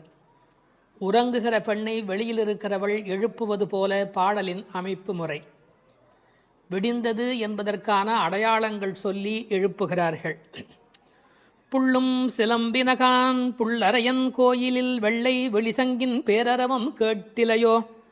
பிள்ளாய் எழுந்திராய் பேய் முலை நஞ்சுண்டு கள்ளச்சகடம் கலக்கழிய காலோச்சி. வெள்ளத்து அரவில் துயில் அமர்ந்த வித்தினை உள்ளத்து கொண்டு முனிவர்களும் யோகிகளும் மெல்ல எழுந்து ஹரி என்ற பேரரவம் உள்ளம் புகுந்து குளிர்ந்தேலோர் எம்பாவாய். முன் அனுபவம் ஏதுமில்லாத கன்னிப்பெண்ணே, இன்னும் உறங்குகிறாயே? விடியலை முன்னே அறிந்து கொள்ளும் இயல்புடைய பறவைகளும் கூட எழுந்து ஓசை எழுப்பி இறை தேட புறப்பட்டு விட்டனவே, அது உனக்கு தெரியவில்லையா? பறவைகளுக்கு அரசனான கருடனை வாகனமாக கொண்ட திருமால் திருக்கோயிலிலே வெண்மை நிறமுள்ள சங்கு தன் ஒலி எழுப்பி அழைக்கின்ற பேரோசை உன் காதில் விழவில்லையா? பெண் பிள்ளையே, விரைவில் படுக்கையை விட்டு எழுந்திரு. முன்பு தன் தாய் யசோதை வடிவில் முலைக்காம்பில் நஞ்சையே தீட்டிக் கொண்டு வந்து கண்ணனுக்கு வஞ்சகமாக பாலூட்ட கருதினாளே பூதனை. அவளிடம் பால் பருகுவது போல முலையுண்டு அவள் உயிரையும் உண்டானே கண்ணன். முன்பு கள்ளத்தனமாக சக்கரமாக அவன் முன் தோன்றினானே சகடாசுரன். அவனை தன் திருவடிகளை உயர்த்தியே உதைத்து அவன் கலக்கம் அடைந்து அழிந்து போனானே அந்த கண்ணன். திருப்பார்கடலிலே அமைந்திருக்கும் ஆதிசேஷன் என்னும் பாம்பின் மேல் அரிதுயில் கொண்டிருக்கிறானே அந்த கண்ணன். இவ்வுலக உற்பத்திக்கு மூல காரணமான அந்த கண்ணனை தம் உள்ளத்திலேயே இடைவிடாது தியானித்து கொண்டிருக்கும் முனிவர்களும், இறைவனை எளிதில் அடையும் யோகம் போன்ற உபாயங்களையும் செய்து கொண்டிருக்கும் யோகியர்களும் அலுங்காது அசையாது மெதுவாக நிதானமாக எழுந்து ஹரி ஹரி என்று திருமாலை எண்ணிப்பாடும் பேரோசை உன்னுடைய காதுகளில் கேட்கவில்லையா? ஆனால் இவ்வோசைகள் எல்லாம் எங்கள் செவி வழி புகுந்து உள்ளத்திற்கு குளிர்ச்சி தருகின்றனவே. இந்த அனுபவத்தை எங்களுடன் பகிர்ந்து கொள்வதற்காகவாவது நீ எழுந்து வரமாட்டாயா? இது பாடலின் திரண்ட பொருள். புள்ளும் சிலம்பினகான் புள்ளரையன் கோயிலில். புள்ளும் சிலம்பினகான் என்பது இயற்கையின் அழைப்பு. காலையிலே பறவைகள் ஒலி எழுப்புகின்றன. இதில் புள்ளும் என்றால் அந்த உம்மை சிறப்பு உம்மை. காலை பொழுது எப்படி விடுகிறது என்றால் கோழி கூவுது என்று ஒரு வார்த்தை சொல்வார்கள். மனித வாழ்க்கை இயற்கையோடு கலந்து நிற்கக்கூடிய தனித்த சிறப்புடையது. அது காலையில் இறை தேடுவதற்கு புறப்படுவதற்கு முன்பாக ஒலி எழுப்பி அதன் பிறகு புறப்படும். இறை தேடும் போதே இறை தேடு என்பதுதான் மனிதனுக்கும் விலங்குக்கும் இருக்கிற வித்தியாசம். அதனால் இறை தேடி அது எழுப்புகிற ஒலியை கேட்ட மாத்திரத்தில் இறை தேடி வல்லினரா இறை தேடி நாம் அந்த பெருமானை நினைக்க வேண்டாமா என்ற அர்த்தத்தில் புள்ளும் சிலம்பின என்றாள். தமிழிலே சிலம்புதல் என்றால் ஒலி எழுப்புதல் என்று பொருள். அதிகாலை எழுவதை மனிதன் பறவைகளிடமிருந்து கற்றுக்கொண்டான் என்கிறார்கள். அது மட்டுமல்ல, பறவைகள் மனிதனுக்கு எச்சரிக்கை உணர்வை ஊட்டக்கூடிய ஒரு அடையாளம். ஒரு காலத்தில் காடுகளில் மனித இனம் வாழ்ந்த காலத்தில் பதுங்கி வரும் பாய்ச்சல் மிருகங்கள் குறித்து எச்சரிக்கை ஒலி எழுப்பும் இயல்பு பறவைகளுக்கு உண்டு. எனவே பறவைகளின் ஒலியை பார்த்து வருகிற நன்மை தீமைகளை மனிதன் உணர்கிற பழக்கம் அன்று தொட்டிருந்திருக்கிறது. எனவே வெளியில் விடுகிற விடியலுக்கு அடையாளமாக சொன்னாலும் பறவை ஒலிக்கும் மனித இனத்துக்கும் சம்பந்தம் இருக்கிறதே. புள்ளும் சிலம்பினகான். புல் அரையன் கோயில், பறவைகளுக்கெல்லாம் தலைவன் கருடன். அந்த கருடன் கோயிலிலே, அதாவது திருமாலுடைய திருக்கோயிலிலே சங்கு ஒலி எழுப்பி அழைக்கிறார்களாம். வெள்ளை வெளிசங்கின் பேரரவம் கேட்டிலையோ. வெள்ளை வெளிசங்கு அது ரொம்ப தூய்மையான சங்கு. வெறும் நிறம் மட்டுமல்ல, அது எல்லா வகையிலுமே தூய்மையுடைய ஒன்று, வெண்மையுடைய ஒன்று. அது அழைப்பதற்காகவே பயன்படுத்தப்படுவதாலே வெளிசங்கு கோயிலிலே நடை திறந்து விட்டது, மக்கள் வரலாம் என்பதற்கான அறிவிப்பு சங்கொலியின் மூலம் அந்த ஊருக்கு தெரிவிக்கப்படுகிறது. எனவே கோயில் அழைப்பு வந்துவிட்டதே, நீ எழுந்திருக்க வேண்டாமா? பேரரவும் கேட்டிலையோ. பறவையின் சப்தம் கூட சின்ன சின்னதாக போயிருக்கலாம். இது எத்தனை பெரிய ஒலி, சங்கு ஒலி எழுப்புகிறார்களே, ஊருக்கே கேட்க வேண்டும் என்று எழுப்புகிறார்களே, உனக்கு தெரியவில்லையா? சங்குக்கும் ஆண்டாளுக்கும் இடையில் இருக்கிற தொடர்பு நாச்சியார் திருமொழி நன்கு படித்தவர்களுக்கு தெரியும். கற்பூரம் நாருமோ கமலப்பூ நாருமோ திருப்பவளச் செவ்வாய்தான் தித்தித்திருக்குமோ, மறுப்பொசித்த செங்கண்மால் வாய்ச்சுவையும் நாற்றமும் விருப்புற்று கேட்கின்றேன் சொல்லாழி வெண்சங்கே என்று சங்கரை பாராட்டி மகிழ்ந்தவள் ஆண்டாள் நாச்சியார். எனவே வெள்ளை வெளிசங்கு அதற்கு என்ன பெருமை என்றால், ஓங்கார ஒலி எப்போதும் சங்கிலே காதில் வைத்தால் கேட்டுக்கொண்டே இருக்கும். நமக்கு ஒரு ஆச்சரியம், கண்ணனாகிய கடவுள் குடியிருக்கிற ஊரில் வேறு ஒரு கோயிலா? கோயில் அழைப்பு என்றால் ராமாயணம் படிக்கிற போது ராமன் நாராயணனை போய் வணங்கி வந்த செய்தி இருப்பதைப் போல கண்ணன் ஊரிலும் திருமால் கோயில் இருந்திருக்கிறது. இதில் புறவிடியல் பற்றி பேசினாலும் உண்மையில் அகவிடியலை பற்றி நாம் சிந்திக்க கடமைப்பட்டிருக்கிறோம். இதெல்லாம் காலை நேரத்து அடையாளங்கள். ஆன்மீக விடியல் என்பது ஏற்பட வேண்டும் என்றால் அறியாமை, இருட்டு போக வேண்டும். நீங்கள் இருட்டை விரட்டிவிட முடியுமா? இந்த உலகத்தில் என்ன முயன்றாலும் இருட்டை விரட்ட முடியுமா? ஒரே ஒரு வேலை இருக்கிறது, ஒரு வெளிச்சத்தை நிறுவுவதுதான் மனிதன் செய்ய வேண்டிய வேலை. எல்லாரும் உட்கார்ந்து கொண்டு இருட்டே போ இருட்டே போ இருட்டே போ என்றால் போகாது. ஆனால் ஒரு விளக்கை ஏற்றி வைத்தால் இருட்டு காணாமல் போய்விடும். அதுபோல் நம்முடைய அஞ்ஞானம், அறியாமை என்ற மன இருள் நீங்க வேண்டுமென்றால் நாராயணன், இறைவன், பரம்பொருள் என்ற ஒற்றை விளக்கு நமக்கு போதுமானது. அதை சொல்லிவிட்டு பிள்ளாய் எழுந்திராய் என்கிறார். பெண் பிள்ளைகளை ஏ பிள்ளை என்று அழைப்பது தமிழ் மண்ணிலே இருக்கிற ஒரு மரபு. என்ன பிள்ளை இப்படி பேசிக்கிட்டே இருக்கிறியே அப்படிம்பாங்க. அது சிறு பிள்ளைகளை சொல்லுகிற வழக்கம் உண்டு. பிள்ளாய் எழுந்திராய். இந்த பிள்ளாய் என்பதில் இருக்கிற அழகு, சிறுபிள்ளைத்தனமாக நடந்து கொள்கிறாயே. உனக்கு கோயிலுக்கு வந்து முன் அனுபவம் இல்லையா? இந்த சபரிமலைக்கு போகிற போது கன்னிசாமி என்று அழைத்து கொண்டு போவார்கள். எல்லாரும் எழுந்திருக்கிற நேரத்தில் அவர் எழுந்திருக்க மாட்டார், அந்த முறையாக பூஜைகளை கலந்து கொள்ள மாட்டார். கன்னிசாமி அவருக்கு விவரம் தெரியல என்று எல்லோரும் சொல்வார்கள். இந்த பிள்ளை எழுந்திருக்கவில்லை, பிள்ளாய் எழுந்திராய் என்றார். அவள் எழுந்திராமைக்கு காரணம் சோம்பல் மட்டுமல்ல, சோம்பலை தாண்டி இன்னொன்றும் இருக்கலாம். என்ன? கிருஷ்ண மயக்கம் என்றும் காரணமாய் இருக்கலாம். மிக முதிர்ந்த நிலை ஒரு காரணமாய் இருக்கலாம். அவளுக்கு அதிர்ச்சி உண்டாகும்படியாக எழுப்புவதற்கு உரிய கண்ணபெருமானுடைய வரலாறுகளை சொல்லுகிறார்கள். பேய்முலை நஞ்சு உண்டு பூதனே என்ற ஒரு அரக்கி தாய்முலைப்பாலில் அமுதிருக்க தவழ்ந்து தளநடை இட்டு சென்று பேய் முலைவாய் வைத்து நஞ்சு உண்டு பித்தன் என்றே பிறர் ஏசன் என்றாய் திருமங்கையாழ்வார் பாடுகிறார். அதாவது தாயிடத்தில் அமுது உண்ணாமல் பேயிடத்தில் போய் உண்டு அவளுக்கு மேலே போவதற்கான வழிமுறையை செய்த பூதனையினுடைய வரலாறு, அரக்கியின் வரலாற்றை சொல்லுகிறார். அடுத்து இன்னொரு வரலாறு, கள்ளச்சகடம் கலக்கழிய காலோச்சி. கள்ளச்சகடம், சகடாசுரன் என்ற ஒரு அசுரன் வஞ்சனையான வடிவத்தில் சக்கரமாய் வருகிறான். அப்போது பெருமான் என்ன செய்தார்? தம் கால்களாலே எட்டி உதைத்தார். தன்னை நேடி வந்த ஆபத்தை அவர் விரட்டுகிறார். என்ன நயம் சொல்வார்கள் தெரியுமா? பெருமாளுடைய திருவடி நம்முடைய கஷ்டத்தை போக்குகிறது என்பதையும் தாண்டி பெருமாளின் துன்பத்தையே போக்கக்கூடியது. இப்படிலாம் அர்த்தம் சொல்லலாமா என்று கேட்பார்கள். உயர்வர உயர்நலம் உடையவன் எவனவன், மயர்வர மதிநலம் அருளினன் எவன் அவன். இந்த பாசுரத்திலே துயரரு சுடரடி என்று ஒரு வாசகம் வரும். அந்த துயரரு சுடரடி என்பதற்கு வியாக்கியானம் செய்த பெருமக்கள் நம்முடைய துயர் என்று கூட அர்த்தம் செய்ய வேண்டிய அவசியமில்லை. பக்தனுக்கு அனுகிரகம் பண்ணுவதற்கு திருவடி இருந்தும் பக்தன் தன்னிடத்தில் வந்து அதை பெறாத போது பகவான் துயரமுறுகிறான். தாய் தன்னுடைய முலைப்பாலை தரையிலே பீச்சுமா போல அருளை அவன் பக்தர்களுக்கு வழங்குகிறான் என்று எழுதினார்கள். எனவே பெருமானுடைய திருவடி பெருமானுடைய துன்பங்களையே நீக்கியது என்றும் பொருள் கொள்ளலாம். மனிதர்களுக்கு ஒவ்வாதது ரெண்டு காரம், ஒன்று அகங்காரம், மமகாரம். அப்படி தோன்றிய அசுரர்களை அவன் அழித்திருக்கிறான். வெள்ளத்தரவில் துயிலமர்ந்த வித்து, இந்த உலகத்துக்கெல்லாம் மூலமான வித்து. நல்ல தண்ணீர் நனைத்துதான் விதையை நடுவார்கள். இவன் வெள்ளத்து அரவில் பார்க்கடலிலே பாம்பிலே படுத்திருக்கிறான். வெள்ளை வெள்ளத்தின் மேலொரு பாம்பின் மிசை கள்ள நித்திரை கொள்ளும் பரமன் என்பார்கள். நீர் குளிர்ச்சி, பாம்பு குளிர்ச்சி, அந்த குளிர்ச்சிக்கு மேல் குளிர்ச்சியாக கண்ணபெருமானுடைய தோற்றம் குளிர்ச்சி. முதல் தனி வித்தேயோ என்று நம்மாழ்வார் பாடுவார். ஆலமர் வித்தின் அரும் குரலன் என்று கம்பர் பாடுவார்.